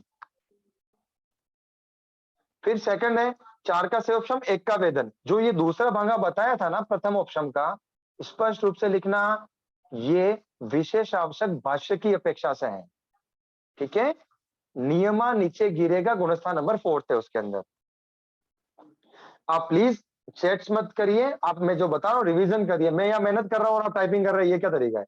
नहीं, गलत बात। मैं जो कह रहा हूँ वो करो। आपको क्या करना है? प्रथम ऑप्शन के 2 भांगे हैं, रिपीट करने हैं। 4 का सही ऑप्शन, 3 का ऑप्शन, गुणस्थान 4 to 7। अगला है 4 का सही ऑप्शन, 1 का ऑप्शन, चौथा गुणस्थान नियमा नीचे गिरेगा। ओके, अब जो मैंने आपको बताया था सही ऑप्शन, सबसे पहले था उपशम समकित से उपशम श्रेणी। इधर देख लो एक बार, उपशम समकित से उपशम श्रेणी, फर्स्ट लाइन। सेकंड में लिखा सही ऑप्शन, उसको छोड़ दो। लास्ट में लिखा क्षय, तो नीचे आ रहा है लास्ट में शायिक समकित शपक श्रेणी। बीच में था सही ऑप्शन। सही ऑप्शन वाला यूं जाके ऊपर जाएगा, तो क्या करेगा? सही ऑप्शन वाला उपशम भी कर सकता है, सही ऑप्शन वाला क्षय भी कर सकता है, ठीक है। और फर्स्ट लाइन थी, जो वर्तमान में सही ऑप्शन समकित वाला जीव है, आगे जाकर के उपशम समकित को प्राप्त करके उपशम श्रेणी करेगा, ठीक है। प्रेजेंट में क्या है? सही ऑप्शन, तो सही ऑप्शन का मूल भांगा क्या है? 6 का सही ऑप्शन, 1 का वेदन। ये इसकी स्थापना कर दो, उसको वहीं बिठा दो, इसी के द्वारा भांगे चलेंगे। 6 का सही ऑप्शन, 1 का वेदन। प्रेजेंट में सही ऑप्शन में टारगेट उपशम है तो पहले उपशम करो। 6 के सही उपशम, 1 के वेदन में से 4 का उपशम किया, बाकी ऐसा कैसे लिख दो, 2 का सही उपशम, 1 का वेदन। नेक्स्ट भांगा 6 का उपशम, 1 का वेदन। अगला वाला 7 का उपशम, इसका ब्रैकेट में लिखना है द्वितीय उपशम का भांगा है। ध्यान में आ गया। फिर आगे चल करके एक और नया ट्रैक आया अपने पास में कि यहां से मालगाड़ी भी गुजर सकती है सवारी गाड़ी के साथ साथ, तो उसको बोलेंगे इसी रूट पर सेम भांगों की तरह वी संयोजना भी चल सकती है। तो 4 की वी संयोजना कर दो, एज इज ऐसा कैसा लिख दो, बात खत्म। ठीक है, तो 4 की वी संयोजना, 2 का सही उपशम, 1 का वेदन। 4 की वी संयोजना, 2 का उपशम, 1 का वेदन। 4 की वी संयोजना, 3 का उपशम। ये हो गया सब द्वितीय उपशम का भांगा, लाइन खत्म। ठीक है, अब जो सेकंड लाइन थी, प्रेजेंट में सयोपशम समकीति है, टारगेट उपस का शायिक का है, वर्तमान में करेगा शय, 4 का शय, 2 का सयोपशम, 1 का। शायिक समकित में वी संयोजना नहीं होता है, बिल्कुल नहीं होता है साहब, मैं अभी आपको बता दूंगा, एक बार इसको कंप्लीट कर दूं। हाँ, ये ध्यान में रख लो, अपने प्रेजेंट में सयोपशम की बात चल रही है, फ्यूचर उसका शय का है तो 4 का शय करेगा, फिर 2 का सयोपशम है, 1 का वेदन है। 4 के बाद 5 का शय, 1 का सयोपशम, 1 का वेदन। 6 का शय, 1 का वेदन, फिर 7 का शय। ये हो गई शायिक समकित। और जहां जहां पर भी 1 का वेदन लिखा है वो सभी भांगे सयोपशम समकित के हैं, और जहां जहां पर भी 3 का उपशम लिखा है वो उपशम समकित के भांगे हैं, और जहां पर 7 का शय लिखा है वो शायिक समकित का भांगा है। 6 का सयोपशम, 1 का वेदन, इस भांगे को एक बार काउंट करना है। अब सभी भांगे काउंट करके बताइए, 13 भांगे निकलेंगे। देखो, पहला भांगा है 4 का सयोपशम, 3 का उपशम, फर्स्ट। 4 का सयोपशम, 1 का उपशम, 2 हो गए। फिर 6 का सयोपशम, 1 का 6 का सयोपशम, 1 का वेदन, 3। फिर 4 का 4 का उपशम, 2 का सयोपशम, 1 का वेदन। फिर 6 का उपशम, 1 का वेदन, 7 का उपशम, 3 भांगे ये, 2 और 1 3, वो 3 दूना 6। फिर आएगा 4 की वी संयोजना, 2 का सयोपशम, 1 का वेदन। ठीक है, फिर 4 की वी संयोजना, 2 का उपशम, 1 का वेदन। 4 की वी संयोजना, 3 का उपशम, 3 ये 6 और 3 9 भांगे ये हो गए हैं। और शायिक समकित के जोड़ लीजिए आप, कितने भांगे कि 4 का शय, 2 का सयोपशम, 1 का वेदन 1, 5 का शय, 1 का सयोपशम, 1 का वेदन 2, 6 का शय, 1 का वेदन 3, और 7 का शय 4, 9।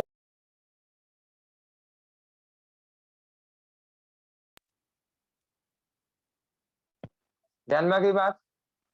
भांगे मैंने आपके खत्म कर दिए हैं, भांगों में कुछ नहीं बचा है। सास्वादन संकेत के भांगे आपको बताने हैं, आपको बिल्कुल निवेदन कर देता हूं, आपको याद हो तो लक्षण द्वार में मैंने सास्वादन संकेत की जब परिभाषा बताई थी ना, तो वहीं पर आपको भांगा बता दिया था, लेकिन फिर से वापस बता देता हूं। पहले और दूसरे गुणस्थान में अनंतानुबंधी कषाय का उदय रहता है। अच्छे से ध्यान में आ गया, लिखो, पहले और दूसरे में किसका उदय है, अनंतानुबंधी कषाय का। जो कह रहा हूं वो लिख लो, कभी नहीं भूल पाओगे। किताब को भी साइड में रख लो, आप पढ़ लेना आराम से, है ना। 2 का पहले और दूसरे गुणस्थान में अनंतानुबंधी कषाय का उदय रहता है। ओके, फर्स्ट गुणस्थान में मिथ्यात्व का उदय रहता है, थर्ड गुणस्थान में मिश्र का उदय रहता है, और चौथे से 7वें तक रहता है समकित मोहनी का उदय रहता है। अभी भांगा निकल करके आएगा, ये ध्यान रखना। भांगा मुझे बोलने की आवश्यकता नहीं है, भांगा अपने आप निकलेगा। देखो आप, अभी चौथे गुणस्थान से जो नीचे गिरा, दूसरे गुणस्थान की बॉर्डर को टच किया, आपको दूसरे का भांगा चाहिए ना। वापस बता रहा हूं, रिपीट बोल रहे हैं आप लोग, बिल्कुल आपकी आज्ञा का पालन करेंगे। पहले और दूसरे गुणस्थान में अनंतानुबंधी कषाय का उदय रहता है, फर्स्ट। सेकंड चीज, पहले गुणस्थान में मिथ्यात्व का उदय रहता है, तीसरे में मिश्र मोहनी का उदय रहता है, 4 to 7 समकित मोहनी का उदय रहता है। ठीक है, चौथे गुणस्थान से जीव नीचे गिरा, दूसरे की बॉर्डर को टच किया, तो किसका उदय आएगा वहां पर, अनंतानुबंधी का उदय है ना। पहले दूसरे में लिखा है ना मैंने भी, तो क्या बोलेंगे, अनंतानुबंधी कषाय का उदय। तो लिखिए आप 4 का उदय, दूसरे गुणस्थान में जीव पहुंचा, दूसरे की बॉर्डर को टच किया, 4 का उदय। ध्यान में आ गया, 4 का उदय लिख लीजिए, दूसरे गुणस्थान में 4 का उदय। अब आगे क्या होगा 3 का, वो मैं आपसे पूछता हूँ, आंसर अपने आप आ जाएगा। चौथे गुणस्थान से नीचे गिरा, दूसरे गुणस्थान की बॉर्डर को टच किया, मतलब दूसरे गुणस्थान में प्रवेश किया, तो आपको अच्छे से पता है कि पहले और दूसरे गुणस्थान में अनंतानुबंधी कषाय का उदय है, दूसरे गुणस्थान के चरम समय तक है, तो दूसरे को टच किया, वैसे ही 4 का उदय आ गया, मतलब अनंतानुबंधी कषाय का उदय आ चुका है। अब दूसरे गुणस्थान में मिथ्यात्व है क्या? नहीं है, क्रॉस करो। मिश्र है क्या? नहीं है, उसको भी क्रॉस करो। क्यों? क्योंकि वो थर्ड में है। मिथ्यात्व नहीं है क्योंकि वो फर्स्ट में है। समकित मोनी है क्या? नहीं है, उसको भी क्रॉस करो क्योंकि वो 4 to 7 है। बात चल रही है अपने दूसरे की। तो 3 का क्या है? उपशम। 3 का क्या है? दबी हुई है ना, उपशम। तो क्या बोलेंगे? 4 का उदय, 3 का उपशम, शाश्वतन गुणस्थान का भांगन। यही इसकी परिभाषा है। दूसरे गुणस्थान की परिभाषा क्या बनती है, मैं आपको बोल देता हूं। उपशम समकित से गिरने वाले जीव के अनंतानुबंधी कषाय का उदय हो जाए। भांगा देख लो, भांगे में परिभाषा छिपी हुई है। 4 का उदय, 3 का उपशम लिखा हुआ है ना। अब देखो, उपशम समकित से गिरने वाले जीव के अनंतानुबंधी कषाय का उदय हो जाए और दर्शन मोहनीय त्रिक का उपशम कायम रहे, उस अवस्था को सास्वादन गुणस्थान कहते हैं। ये इसका भांगा कंप्लीट। हाँ जी, मेरी तरफ से सभी भांगे कंप्लीट हो चुके हैं। अब जो भी आपके प्रश्न हो, जो भी आपको मेरे ऊपर हमला करना हो, पूरी तरह से आप कर सकते हैं। आप स्वतंत्र हैं आगे आधे घंटे के लिए। हाँ जी ऋषभ जी, आप अनम्यूट कर सकते हैं, जो भी पूछना चाहें।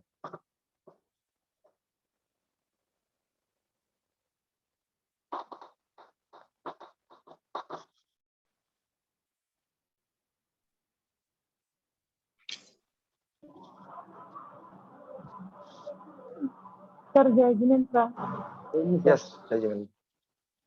सर मेरे को ना 25 गोल का 49 भांगा जो है, हाँ वो वाला समझाते हाँ, हैं। ये वो विषय से, समझना है। पर ये समझा तो वो भी एक बार समझना है। वो समझना है तो अभी क्लासेस में तो वो नहीं हो पाएगा। अभी गुणस्थान स्वरूप के आप मेरे नंबर आपका हो पास होंगे, आप मुझे कॉल कर दीजिएगा, या फिर पांगा अच्छा, 49 तो कोई भी आपको समझा देगा, किसी भी संपर्क कर लेंगे आप, है ना।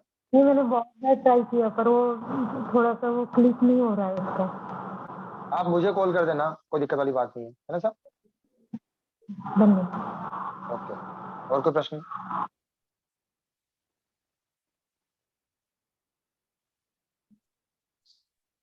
हाँ, डॉक्टर करिश्मा जी, हमने पूछा है कि 4 का उदय, 1 का उपशम भी बताएं, वो कैसे? आपको मैंने स्टार्टिंग में बता दिया था कि जो प्रथम उपशम का दूसरा भांगा है ना, 4 का सयोपशम और 1 का उपशम, अब उस भांगे से अगर नीचे गिरेगा ना, नियमा नीचे गिरता है, जैसे ही फोर्थ में जाएगा तो 4 का उदय हो जाएगा, और जो उस 1 है ना, उस 1 का उपशम रहेगा, क्योंकि उसने त्रिपुंज ही नहीं किया है। त्रिपुंज का मतलब होता है शाविका जी, मिथ्यात्व मोहनी जो प्रकृति है, अध्यवसाय उससे, अध्यवसाय मतलब भावों की विशुद्धि से उसको 3 भागों में तोड़ देता है, 3 भागों में विभक्त कर देता है, वो त्रिपुंज कहलाता है। 3 पुंज कर देना, त्रिपुंज। हाँ जी, और कोई प्रश्न?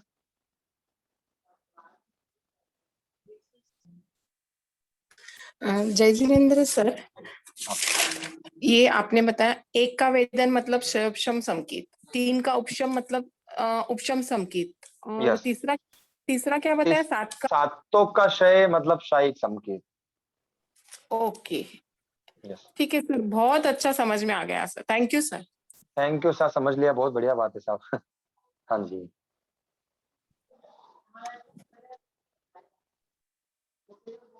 हाँ सर। जय जिनेन्द्र सर। यस जय जिनेन्द्र। उपशम और विसंयोजना, इसका डिफरेंस बता पाएंगे अपन? उपशम का मतलब होता है जिसमें न तो प्रदेश उदय होता है, न विपाक उदय होता है, बट कर्म स्टोक में रहता है, सत्ता में रहेगा, वो कहलाता है उपशम। ठीक है साहब। और विसंयोजना में उदय तो नहीं है बट सत्ता में भी नहीं है। जो प्रकृति अभी न तो उदय में है, न वो प्रकृति सत्ता में है, उसे कहते हैं विसंयोजना। बट वो प्रकृति वापस किसी प्रकृति के संयोग से स्टोक को प्राप्त कर सकती है, सत्ता में आ सकती है, वह विसंयोजना कहलाती है। Thank you sir. यस, 5 के क्षय में सबसे पहले मिथ्यात्व का क्षय करेगा, 4 का क्षय, उसके बाद जो 5वीं का क्षय किया है ना, वो मिथ्यात्व का क्षय है। और छठे का जो शय लिया, 6 का शय, 1 का वेदन, वो मिश्र का शय है जी। और कोई प्रश्न? जय जिनेन्द्र साहब सर, हाँ जय जिनेन्द्र। प्रथमोपशम और द्वितीयोपशम का मेरे को डेफिनेशन समझ में नहीं आया। जो प्रथमोपशम का मतलब होता है जो श्रेणी रहित होता है। 8वां 9वां 10वां गुणस्थान जो है ना, श्रेणी उपशम श्रेणी जो बोलते हैं ना, वो नहीं करेगा उसके अंदर। श्रेणी रहित जो होता है उसे प्रथमोपशम कहते हैं, जो श्रेणी सहित होता है उसे द्वितीयोपशम कहते हैं। जिसमें उपशम नहीं रहता। दोनों में उपशम रहेगा साहब, प्रथम उपशम, ठीक है। द्वितीय उपशम में सेकंड उपशम, बट इसमें ये ध्यान रखना है कि प्रथम उपशम श्रेणी रहित है, द्वितीय उपशम श्रेणी सहित है, दोनों उपशम है। Yes, okay. जय जिनेन्द्र साहब। हाँ जय जिनेन्द्र। मतलब अभी आपने बताया ना प्रथमोपशम श्रेणी रहित है, यस, तो श्रेणी रहित है तो कौन सा गुणस्थान होगा? चौथे 4 से to 7 सातवां? मैक्सिमम, यस 4 to 7 मैक्सिमम, 7वें तक अच्छा। पहुंचेगा, बिकॉज अच्छा। 8वें गुणस्थान से श्रेणियां स्टार्ट होती हैं। बिल्कुल सही। तो Yes. प्रथमोपशम और द्वितीयोपशम जीव कितनी बार कर सकता है? देखो ऐसा है कि प्रथम ऑप्शन द्वितीय ऑप्शन ऐसा बताया कि कल ही अपन ने पढ़ा है गुणस्थानों की अल्प बहुत्व, उसमें ऐसा बताया था कि दूसरा जो गुणस्थान है अधिकतम वो 5 बार कर सकता है, उससे अधिक नहीं कर सकता, ठीक है साहब। हाँ। और उपसम श्रेणी अधिकतम जीव 4 बार कर सकता है। श्वेतांबर परंपरा की मान्यता के अनुसार प्रथम ऑप्शन हो चाहे द्वितीय ऑप्शन हो, अधिकतम 5 बार से ज्यादा नहीं करेगा। दोनों अच्छा? प्रथमोपशम और द्वितीयोपशम दोनों 5 बार कर सकता है। 5 बार से ज्यादा नहीं करेगा, दोनों को मिला के। ओके, अच्छा, दोनों को मिला के। यस। अच्छा, और ये जो भांगे बताए ना शाइक हाँ संगीत के, ये सब हाँ स्टेप सर, बाय स्टेप करेगा या पहले पीछे भी कर सकता है? बिल्कुल आपको जैसे लिखाया वैसे ही करेगा, ये ध्यान में रखना है। Okay sir. Step by step 4 5 6 7 ऐसा ऐसे ही करेगा। ओके, ऐसे जैसे जीव अभी ये उपसम संकेत में है तो कोई उपसम करता हुआ भी कर सकता है और भी संयोजन नहीं करता हुआ? साहब, नहीं, ये देखो अच्छे से ध्यान में रख लो। उपशम से समकित से जीव, उपशम समकित से जीव सीधा शायिक समकित की तरफ नहीं बढ़ सकता है। नहीं। उपशम समकित से पहले सयोपशम में आएगा, सयोपशम से शायिक की तरफ बढ़ेगा। ओके, नहीं, मेरा क्वेश्चन ये है, ये भी वह था, लेकिन जैसे उपसम संकेत प्राप्त कर रहा है ना, तो उपसम करता हुआ भी कर सकता है, भी संयोजन करता हुआ भी कर सकता है। हाँ जी, मैंने आपको अच्छे से लिखा दिया है, डबल ट्रैक है उसके, 7 का उपशम और 4 की विसंयोजना करके कर सकता है, बिल्कुल। ओके सर, धन्यवाद सर। हाँ जी, ओके सर। जय जिनेन्द्र सर। यस जय जिनेन्द्र। सर अपन ये कहते हैं कि शायिक संकेत वाला भी उपशम श्रेणी कर सकता है, तो फिर उसमें भी बिल्कुल कर ये सकता है। तो फिर भांगे वैसी ही आएंगी? देखो शायिक समकित वाला, आपने लाइन जो यूज की है ना उस पर फोकस कर लीजिए। शायिक समकित वाला, इसका मतलब शायिक समकित वाला हो चुका है, तो उसके भांगे कौन से आएंगे? 4 का शय, 5 का शय, 6 का शय, 7 का शय, बिकॉज वो शायिक समकित वाला बन चुका है ना, तो उसके भांगे शायिक समकित वाले आएंगे, ये ध्यान में शायिक रखना है। संकेत वाले ही भांगे आएंगे। हाँ जी, हाँ जी, हाँ पर जी, करेगा वो उपशम श्रेणी? हाँ कर सकता है ना। ठीक है सर, थैंक यू। हाँ सर। जय जिनेन्द्र सर, हाँ सर। मुझे ये पूछना था कि विसंयोजना हम 4 की ही क्यों लेते हैं? ऐसा नियम है कि क्यों करते हैं, इसके पीछे कारण भी बता देता हूं मैं आपको कि 2 फास्ट फ्रेंड है, एक तो है अनंतानुबंधी चोक, ठीक है, अनंतानुबंधी क्रोध मान माया लोभ, और एक है मिथ्यात्व मोहनी है। तो मिथ्यात्व मोहनी और अनंतानुबंधी दोनों क्लोज फ्रेंड है।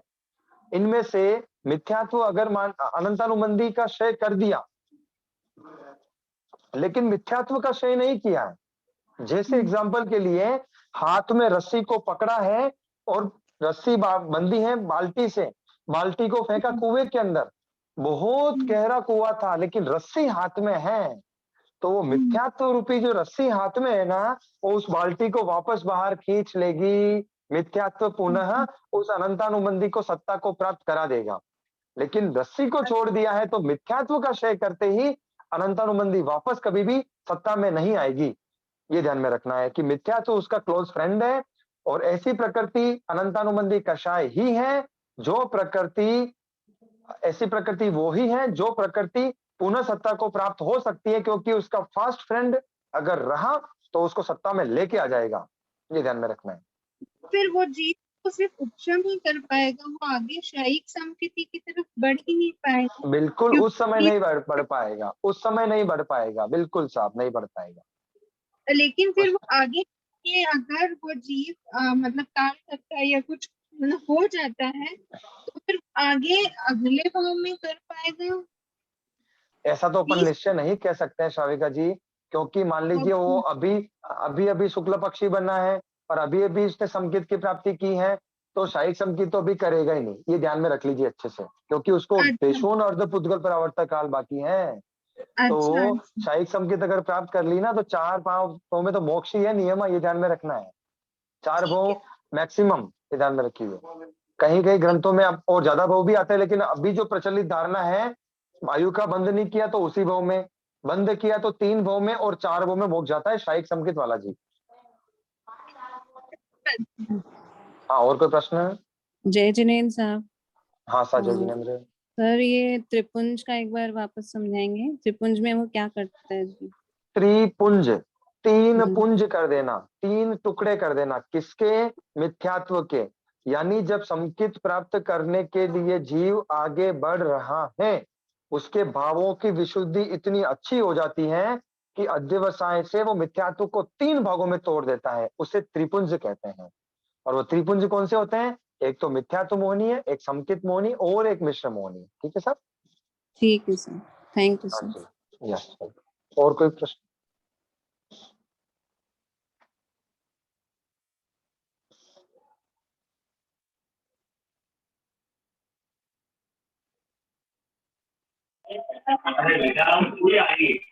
जी सर, मेरा एक प्रश्न है। हाँ सर। जो वर्तमान में, जय जिनेन्द्र साहब, हाँ जय जो जिनेन्द्र वर्तमान में बोलिए। सर्वोत्तम संकेत शायद संकेत को प्राप्त करे हैं, उनकी अपेक्षा भांगे में आपने बताया 5 का क्षय करेंगे, मिथ्यात्व मोहनी वगैरह का। सबसे पहले 4 का क्षय, 2 का संयोक्षम, 1 का जी। वेदन, हाँ फिर जी। 5 का क्षय, 1 का संयोक्षम, 1 का वेदन।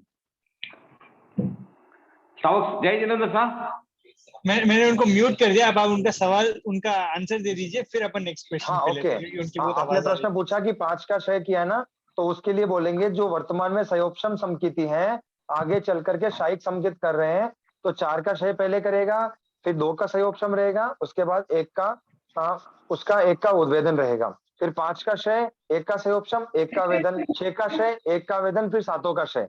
और जो आपका जो प्रश्न था 5 का क्षय करता है ना, उसमें सबसे पहले मिथ्यात्व का क्षय करेगा वो जीव। सबसे पहले किसका क्षय करेगा? 4 के बाद मिथ्यात्व का क्षय करेगा, ये हो गया 5 का क्षय। 5 के बाद में मिश्र मोहनी का क्षय करेगा तो हो गया 6 का क्षय। 6 के बाद में समकित मोहनी को क्षय करेगा तो 7 का क्षय। हाँ जी, अगला प्रश्न।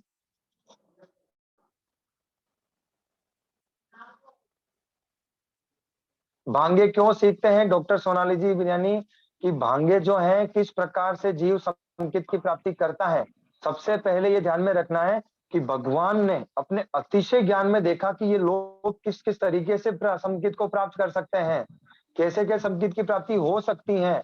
हमको पता है कि हमने अगर इस रूट को पकड़ा है तो शायद समकित तरफ बढ़ पाएंगे कि नहीं बढ़ पाएंगे। अवेयरनेस होने के लिए, अपने को अवेयर करने के लिए, जागृत होने के लिए, प्रति समय हमारे भाव कैसे बढ़े, इसके लिए भांगों का अध्ययन करना चाहिए। जय जिनेन्द्र साहब, श्रावक साहब, जय जिनेन्द्र, जय जिनेन्द्र साहब। जय जिनेन्द्र। अच्छा, अभी आप मन एक बताओ, अनंतानुबंधी क्षय, ओके राइट। अब मिथ्यात्व 5 का क्षय, तो मिथ्यात्व क्षय के बारे में बताओ, मिथ्यात्व की क्षय है, और जीव अगर मिथ्यात्व क्षय वेगी हो तो उन्हें विचारधारा कैडी है, उन बारे में थोड़ा आप बताओ। मारे मिथ्यात्व क्षय करना हो मन है, तो आप की मिथ्यात्व क्षय मन बताओ। देखो ऐसा है साहब कि जब जीव शायिक समकित प्राप्ति की प्रक्रिया की तरफ बढ़ता है, सबसे मेन इंपॉर्टेंट चीज ऐसी है कि जो जीव अगर आगे बढ़ रहा है तो इसके इतने शुद्ध भाव होते हैं, जिन अशुभ प्रकृतियों का बंध वो 4थे, 5वें, 6ठे गुणस्थान में करता है, उन अशुभ प्रकृतियों का बंध वो क्षय करते समय भी नहीं करेगा। इतनी अधिक उसके विशुद्धि होती है, और विशुद्धि होते समय जीव के जो भाव होते हैं ना, वो मिथ्यात्व को क्षय करने के लिए प्रयास नहीं कर रहा है। ये ध्यान, सबसे मेन इंपॉर्टेंट चीज ऐसी है, मिथ्यात्व को क्षय करने का प्रयास नहीं है उसका। उसका प्रयास है भगवान की भक्ति का, शायिक समकित की प्राप्ति का। मिथ्यात्व का क्षय तो अपने आप हो जाएगा जब उसके अध्यवसाय अच्छे होते हैं। तो लंबे लंबे कर्मों की स्थिति जो 70 कोड़ा कोड़ी सागरोपम की स्थिति होती है, अंतर मुहूर्त में नाश कर देता है, कोई बड़ी बात नहीं है। और मिथ्यात्व का क्षय होने के पश्चात अपने सामने दर्पण खुल जाएगा, आत्मा अलग है, जीव अलग है। इस तरीके से भेद विज्ञान होता है। और नित्य प्रति समय जीव के भाव वर्धमान आगे बढ़ते समय भाव रहेंगे, इतने शुद्ध भाव जीव के रहते हैं। तो क्या फर्क आता है जब जब जीव के जो मिथ्यात्व अवस्था में जो भाव थे और मिथ्यात्व हट गया है या हट रहा है, तो उन दोनों स्थितियों में भावों में क्या फर्क रहता है?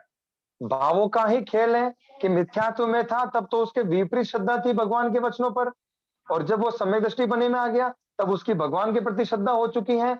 ऐसी प्रवृत्ति वो कतई नहीं करेगा। चौथे गुणस्थान में धर्म ध्यान की शुरुआत हो चुकी है, वह धर्म ध्यान को जाएगा, लेकिन पहले गुणस्थान में कितना ही मेहनत कर ले, धर्म ध्यान नहीं होएगा उस जीव के। चौथे गुणस्थान में अगर आ चुका है, 7 बोलों का बंद नहीं करेगा वो जीव, मिथ्यात्व की कोई भी क्रिया नहीं करेगा वो जीव, धर्म की दलाली करेगा, व्रत पक्षकार नहीं कर पा रहा है कोई बात नहीं, लेकिन लोगों को धर्म से जोड़ने का प्रयास करेगा, आगे बढ़ने का ही प्रयास करेगा वो जीव। सर अभी मिथ्यात्व की क्रिया तो हम कर ही रहे हैं, वो अच्छा लग रहा है, वो अच्छा नहीं लग रहा है, ऐसा चाहिए वैसा चाहिए, वो मिथ्यात्व तो है ना सर? हाँ, तो अपन सम्यक दृष्टि भी नहीं है ना, इसीलिए तो भावों को अपन समझ नहीं पा रहे हैं। अपन सम्यक दृष्टि हो और मिथ्यात्व की क्रिया करें, ऐसा कभी नहीं हो सकता है, ये ध्यान में रखना है। एकांत सम्यक दृष्टि जीव जो है, जिसमें सम्यक दृष्टि है, उसके तो चलने में यत्न करता है, बोलने में यत्न होती है, किसी को मन वचन का ऐसे दोष तक नहीं लगा सकता वो जीव, इतनी उस जीव के यत्न होती है साहब। अच्छा, हाँ जी, तो और कोई मतलब प्रश्न?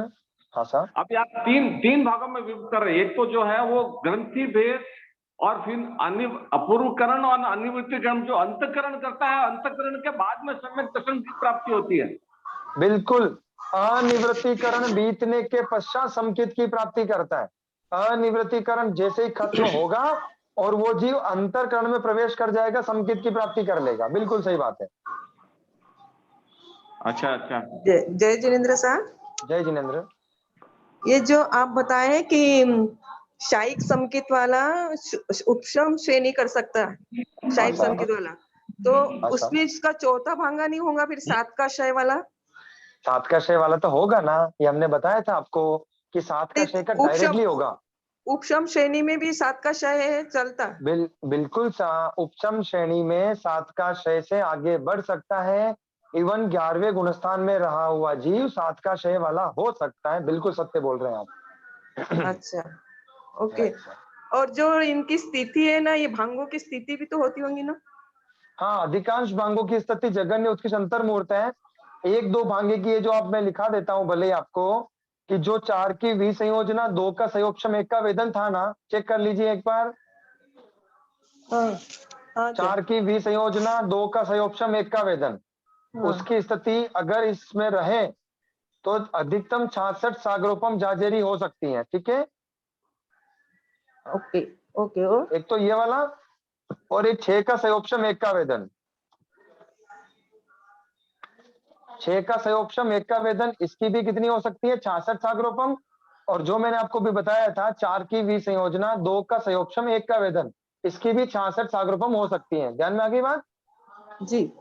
और देखो, एक लास्ट भांगा जो है 7 का क्षय, 7 का क्षय होने के बाद वापस 7 प्रकृतियां कभी सत्ता में आती है क्या?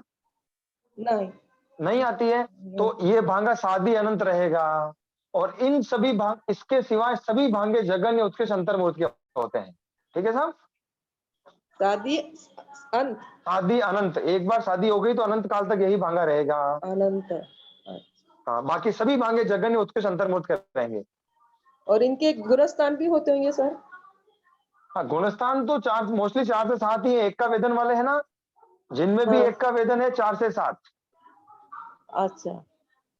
और जो मैंने लिखा है 3 का उपशम जहां पे आया है, गुणस्थान 4 से 11।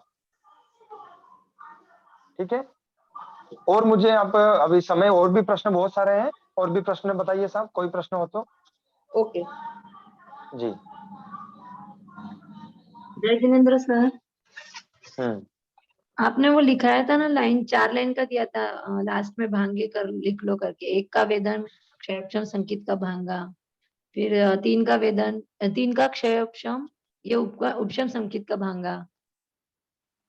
नहीं नहीं, उपशम मतलब ऐसा नहीं लिखा है यहाँ। कहाँ क्या लिखा है था? वही मेरा छूट गया। हाँ, आपका छूट गया 4 वो, आपको लाइनें किसी दिखाई से थी आपने। हाँ, 4 लाइनें तो मैंने बताई नहीं। सुनो, आप आपके कोई संपर्क में हो जो लिख रहे हो, उनसे आप संपर्क करें तो आपके आपको ध्यान में आ जाएगा, है ना? मेरे कोई पहचान अभी नहीं। मेरे को भी याद नहीं आएगा ऐसे, ऐसे मेरे को मैं भी ध्यान में नहीं बताती आएगा। हूँ, आपने ना हाँ लास्ट बताओ। में बताया था पूरा होने के जी बाद, भांगे पूरे क्या? होने के बाद, कि भांगे ऐसे निकलते हैं, 1 का वेदन वो क्षयपसम संकेत का भांगा हुआ, अब 3 का सुनो, क्षय। ये आप सुन लीजिए, ये मैंने रिपीट किया था, बाकी जो पहले पढ़ाया था ना वो ही उसको ध्यान में रखना है। ये रिपीटेशन कराया था मैंने आपको, बाकी वो ही जो पढ़ाया था ना मैंने, उसी में से बताया था, वो एक्स्ट्रा नहीं है। वो फटाफट बोला था, रिपीट किया था, उसको वापस फेरा था ना अपन ने उसको, तो सिर्फ उसमें उसके मैंने बताया गुणस्थान था। ही बता देती, गुणस्थान बता हाँ? दीजिए, उसके अभी गुणस्थान जस्ट सिर्फ अभी जस्ट बताए थे ना मैंने गुणस्थान, आपके पहले तो जो प्रश्न था उसमें। हाँ, 4 से 7 और 4 से 11 है या 7 से 11? 4 से 11 ओके सर, जो। Thank you. हाँ जी हाँ जी हाँ जी। हाँ जी, और कोई प्रश्न?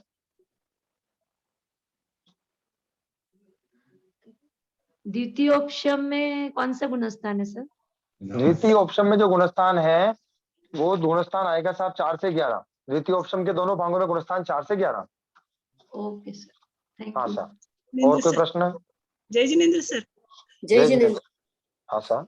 ये अनिवृत्तीकरण में आपने वो संख्यात भाग की वो सेंटेंस लिखाई थी ना, वो सेंटेंस वो संकेत प्राप्ति की प्रक्रिया नहीं कराई मैंने, इसलिए उसको आप रहने दीजिए, क्योंकि उसको प्रक्रिया छोड़ दी थी मैंने ना, अच्छा क्योंकि ठीक समय ही नहीं है अपने पास इतना, तो जय इसलिए उसको जिनेन्द्र नहीं सर। करा पाया। ठीक जय है। जिनेन्द्र साहब, लीलाबाई जी सालेचा, आपका स्वागत है, फरमाइए हाँ साहब। जी हाँ जी हाँ जी। प्रथम उपशम संकेत और द्वितीय उपशम संकेत, हाँ सर। दोनों में भेद, वो पॉइंट है दोनों में, जैसे मति ज्ञान का और श्रुत ज्ञान का अपन कैसे भेद करते हैं, 5-7 पॉइंट है उसके। इसमें इतने हाँ। जीव के भेद है, इसमें ये जीव के भेद है, इसमें ये कंडीशन चाहिए, इसमें ये कंडीशन चाहिए, वो 5-7 पॉइंट है, वो बताइए। जो मैं आपको रेफरेंस दे देता हूँ, एक पॉइंट तो अच्छा मैं अच्छा। आपको निवेदन, हाँ रेफरेंस दे देता हाँ हूँ। अपनी जो जिज्ञासा समाधान बुक है ना शाविका जी, दैट आई नो। हाँ, तो जिज्ञासा समाधान बुक में प्रथम ऑप्शन द्वितीय बाकी ऑप्शन के हाँ पूरे 5-7 पॉइंट लिखे हुए अच्छे से। बिल्कुल बिल्कुल दिया हुआ है उधर। एक बार देख लीजिएगा, आपको ध्यान में आ नहीं जाएगा। हाँ, मैंने देखा है, बहुत बार देखा है। हाँ हाँ बिल्कुल। ठीक है, वो मैंने देखा है, आइडिया भी है, गई भी। हाँ, अच्छा, जीव के भेद बता दीजिए। चलिए, प्रथम उपशम संकेत के जीव के भेद और द्वितीय उपशम के जीव के भेद। द्वितीय ऑप्शन में जीव के भेद आएंगे साहब 111। अच्छा, श्रेणी में जो कैसे? काल करता है ना, श्रेणी हाँ में काल करने वाला जीव, जीव धड़ा के अंदर हाँ उपशम जी लिए हैं, उपशम के हाँ अंदर जो भेद लिए है ना, हाँ हाँ उपशम के 111 भेद लिए हैं, लेकिन हाँ द्वितीय उपशम के अंदर ऐसा बोलते हैं साहब कि 15 कर्म भूमि के पर्याप्त आएंगे एक तो, ठीक है, हाँ। और यहाँ से काल सिर्फ 15 कर्म भूमि के पर्याप्त आएंगे द्वितीय ऑप्शन में। अच्छा में देख वही बात है, ये सब हाँ, वही आई। सिर्फ 15 कर्म भूमि के पर्याप्त आएंगे बस। और प्रथम उपशम संकेत में प्रथम ऑप्शन तो चारों गति के जीव कर सकते हैं, कोई बाधा वाली बात नहीं है, फर्स्ट बात, ठीक है। हाँ, और जो है प्रथम इसमें जीव ऑप्शन, काल नहीं करता है, इसमें जीव काल नहीं करता। हाँ प्रथम ऑप्शन में जीव काल हाँ। नहीं करेगा, बिल्कुल सही है। और अच्छा, दोनों ही में आयुष्य का बंध नहीं करता, ये भी बात है। दोनों में आयुष्य का बंध नहीं होगा। हाँ, दोनों में आयुष्य का बंध नहीं होगा। अब मेरे को ओके। जीव के भेद याद नहीं आ रहे प्रथम ऑप्शन में, आप एक बार ओके, उसमें देख लेंगे तो अच्छा रहेगा ना। ठीक है ठीक है ठीक है। अच्छा, ठीक है ना। दूसरा और प्रश्न, हाँ, और कोई कभी प्रश्न भी अभी बताइए। देखो, जीव जैसे संकेत की ओर जा रहा है, हाँ तो वो सर। पहले अनंतानुबंधी चोक की बात आती है, बाद हाँ में सर, मिथ्यात्व की बात आती है। बिल्कुल तो सही ये बात दो, है। हाँ, तो पहले वो चारित्र मौनी की प्रकृति की ओर ही है, उसको ही शम उपशम जो भी करेगा क्षय करेगा। राइट सर, मिथ्यात्व का बाद में करता है। बिल्कुल सही है। तो ऐसा क्यों, मिथ्यात्व का पहले क्यों नहीं करता? ऐसा सहज एक प्रश्न है। नहीं हाँ जी, प्रश्न ऐसा है कि पहले इसका क्यों नहीं करता है। हाँ जी हाँ जी जब संकेत प्राप्ति की प्रक्रिया करते हैं तो ऐसा बोलते हैं, यथा प्रवृत्तिकरण में राग द्वेष की गांठ को तोड़ने का प्रयास जीव पहले करता है। हाँ जी पहले जीव का कषाय कम होगा, कभी भी अपन हाँ देखते हैं जी ना, हाँ जी पहले दृष्टि पे कोई भी व्यक्ति ध्यान नहीं देता है कि भाई तू श्रद्धा कर, हाँ पहले हाँ उसको बोलते तू हाँ गुस्सा कम कर तेरा, हाँ तेरे जी क्रोध मान माया लोभ ये कषाय को कम करने की बात आती है। जो हाँ, पहले बराबर। दिखता है ना, जो पहले दिखता है उसको कम करने की बात आती है। फिर बराबर। अंतरंग जो दृष्टि है कि वो हाँ मिथ्यात्व की दृष्टि है कि मिश्र की है, कौन सी है, उसको बदलने की बात आती है। तो अच्छा पहले बाहरी रूप से जो बाहरी पर्सनालिटी होती है ना, वो बोलते हैं ना कि पर्सनालिटी दो तरह की होती है, एक तो बाह्य हाँ जी। पर्सनालिटी और एक अभ्यंतर पर्सनालिटी। तो बिल्कुल। बाह्य जो पर्सनालिटी है उसको फर्स्ट चेंज करता है आदमी, सेकेंडरी होती है आंतरिक की पर्सनालिटी, उसके बाद में करता है। तो अंतरंग जो दृष्टि है वो अंतर आती है, और बाहर जो क्रोध मान माया लोभ है उसको क्षय करने की बात पहले चलती है साहब। अच्छा अच्छा, ठीक है, ओके, थैंक यू। जी जी बिल्कुल साहब। जय जिनेन्द्र भैया। जय जिनेन्द्र साहब। मेरे को ये जानना था कि जैसे 4 की जिसने विसंयोजना की है, वो विसंयोजना में ही जैसे टेम्परेरी क्षय के अंदर ही वो उसको परमानेंट क्षय में चेंज कर सकता है? देखो ऐसा है कि अगर वो मिथ्यात्व का क्षय नहीं करे, अगर वह मिथ्यात्व का क्षय नहीं करता है तो वो विसंयोजना ही करेगा, यूं मान लीजिए उपशम करेगा तो विसंयोजना कहलाएगी। और 4 की विसंयोजना कर ली मीन्स 4 का क्षय किया, ओके, और वो मिथ्यात्व का क्षय कर ले तो वो शायिक प्राप्ति की प्रक्रिया की तरफ ही जा रहा है, ये ध्यान में रखना है। अच्छा, तो जो 4 की विसंयोजना 2 का क्षयोपशम 1 का वेदन करेगा, वो शायद आगे बढ़ सकता है, उसको टेम्परेरी को परमानेंट में चेंज कर सकता है, क्योंकि जिसने हाँ, यस यस यस, अगर मान लीजिए वो मिथ्यात्व का क्षय कर दे तो 5 का क्षय कहलाएगा वहां पर। बिल्कुल राइट जा रहे हो आप, बिल्कुल सही।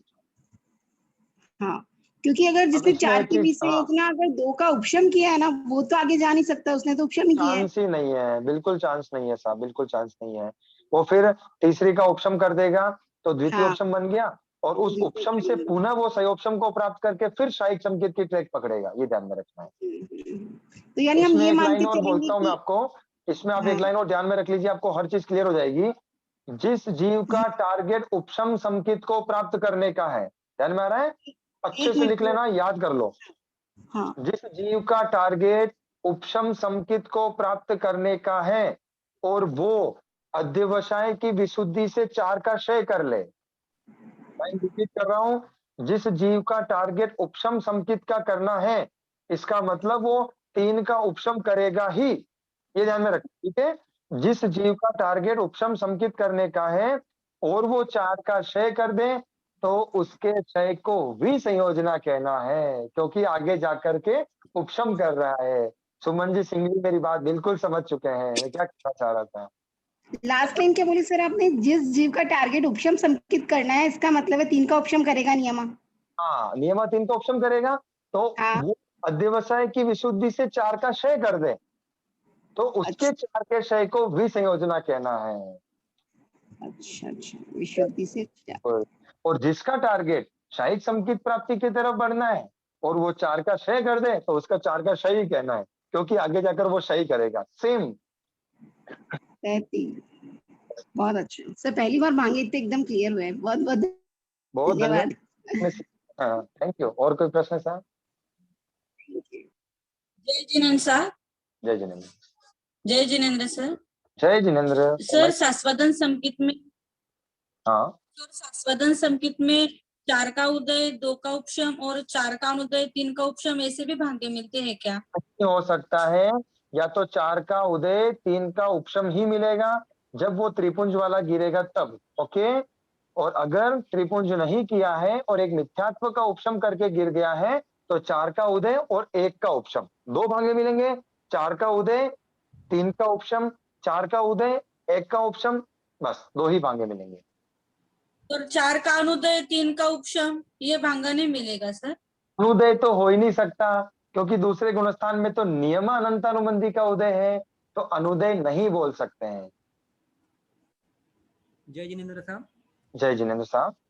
ये जैसे 5 का उपसम आपने बताया कि 5 का उपसम नहीं होता है, 4 के उपसम के बाद सीधा 6 का उपसम होता है, जबकि 6 तो 4 के बाद 5 और 6 मतलब अलग अलग हो सकता है, इसका कारण क्या है साहब?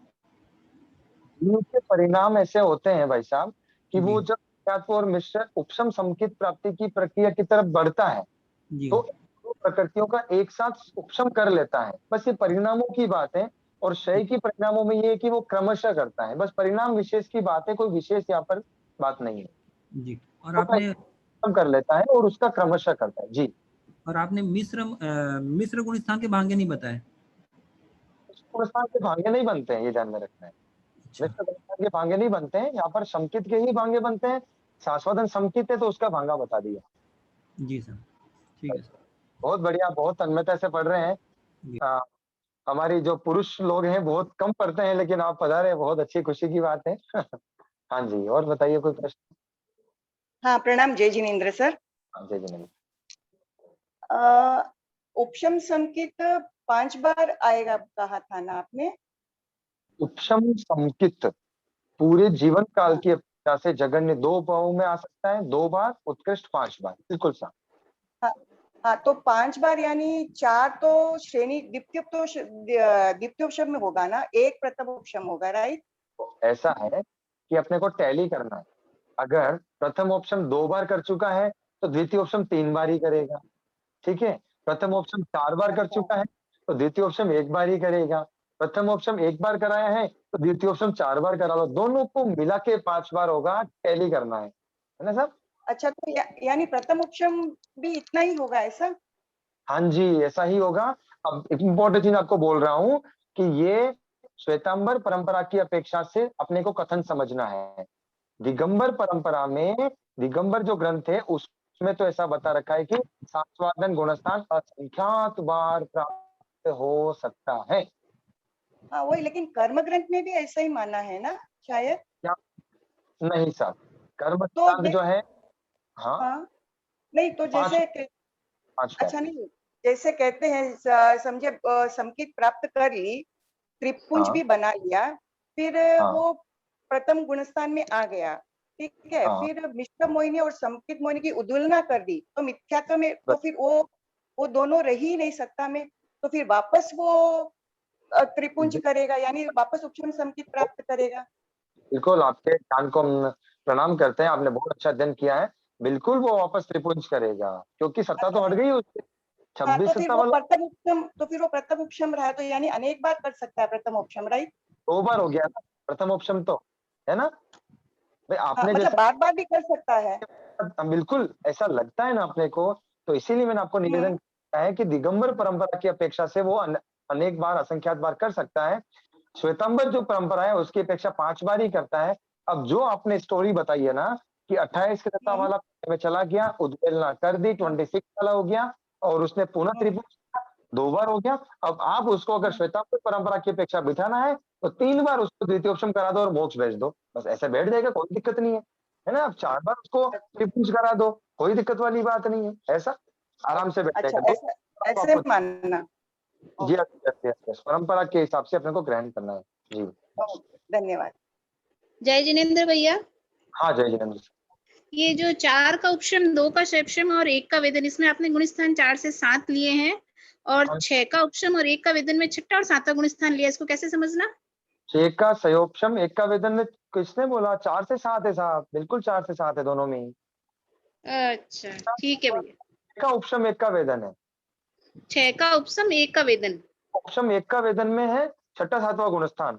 ऐसा इसलिए कहते हैं कि दर्शन मोहनी प्रकृतियों का जो उपशम है वो 6ठे गुणस्थान से ऊपर 6ठे और 7वें गुणस्थान में करता है, 4थे 5वें गुणस्थान में नहीं करता, ये ध्यान में रखना है।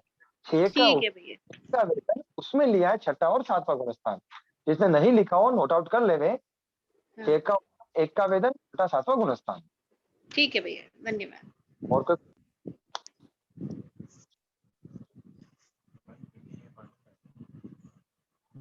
पता था आज है? हाँ। आज प्रश्न बहुत आया आपको और 4 लोगों के हाथ ऊपर है जी। अभी तो अब क्या करना है, इतना ही रखें? हाँ, मेरे ख्याल से बाकी के सवाल अपन कल कर सकते हैं। हाँ कल बिल्कुल जो भी आप रहेगा कल आपके प्रश्नों के समाधान कर दिए जाएंगे। आज के लिए इतना। आप लोगों को मैंने बहुत परेशान कर दिया, गुणस्थान स्वरूप के जो गुण भांगे हैं उनमें आप लोगों को उलझाया है। आप लोग इसको वापस रिपीट करें, मेरी आपसे बहुत अपेक्षा है कि आपको वापस सीखने का, ऐसा नहीं हो कि मुझे वापस सीखना है। हाँ कुछ प्रश्न हो तो आप मुझे नंबर पे कॉल कर सकते हैं, मैं आपको वापस ऐसा कैसा पढ़ा दूंगा, लेकिन हमारी मेहनत जाया नहीं जाए इसका पूर्ण रूपेण ख्याल रखें। और आप लोगों ने शिविर में भाग ले रहे हैं, आप बहुत बहुत धन्यवाद आपका। ऋषभ जी भाई साहब आपको अनंत अनंत धन्यवाद है। आप लोग इतना बैठ के म्यूट अनम्यूट इतना मेहनत करनी पड़ती है, इतना बैठे हुए कुछ मेहनत नहीं कर रहे हैं। नहीं सर, आपका बहुत धन्यवाद। जैसे आप लगातार बोल रहे हैं और जितना ज्ञान दे रहे हैं बहुत बड़ी बात है। रिकॉर्डिंग कर दी है हमारे गुरुओं ने, कोई कमी नहीं अपने पास तो ठीक है सर, बहुत बहुत धन्यवाद। को सादर जय जिनेन्द्र शुभ। सबको जय जिनेन्द्र, बहुत धन्यवाद।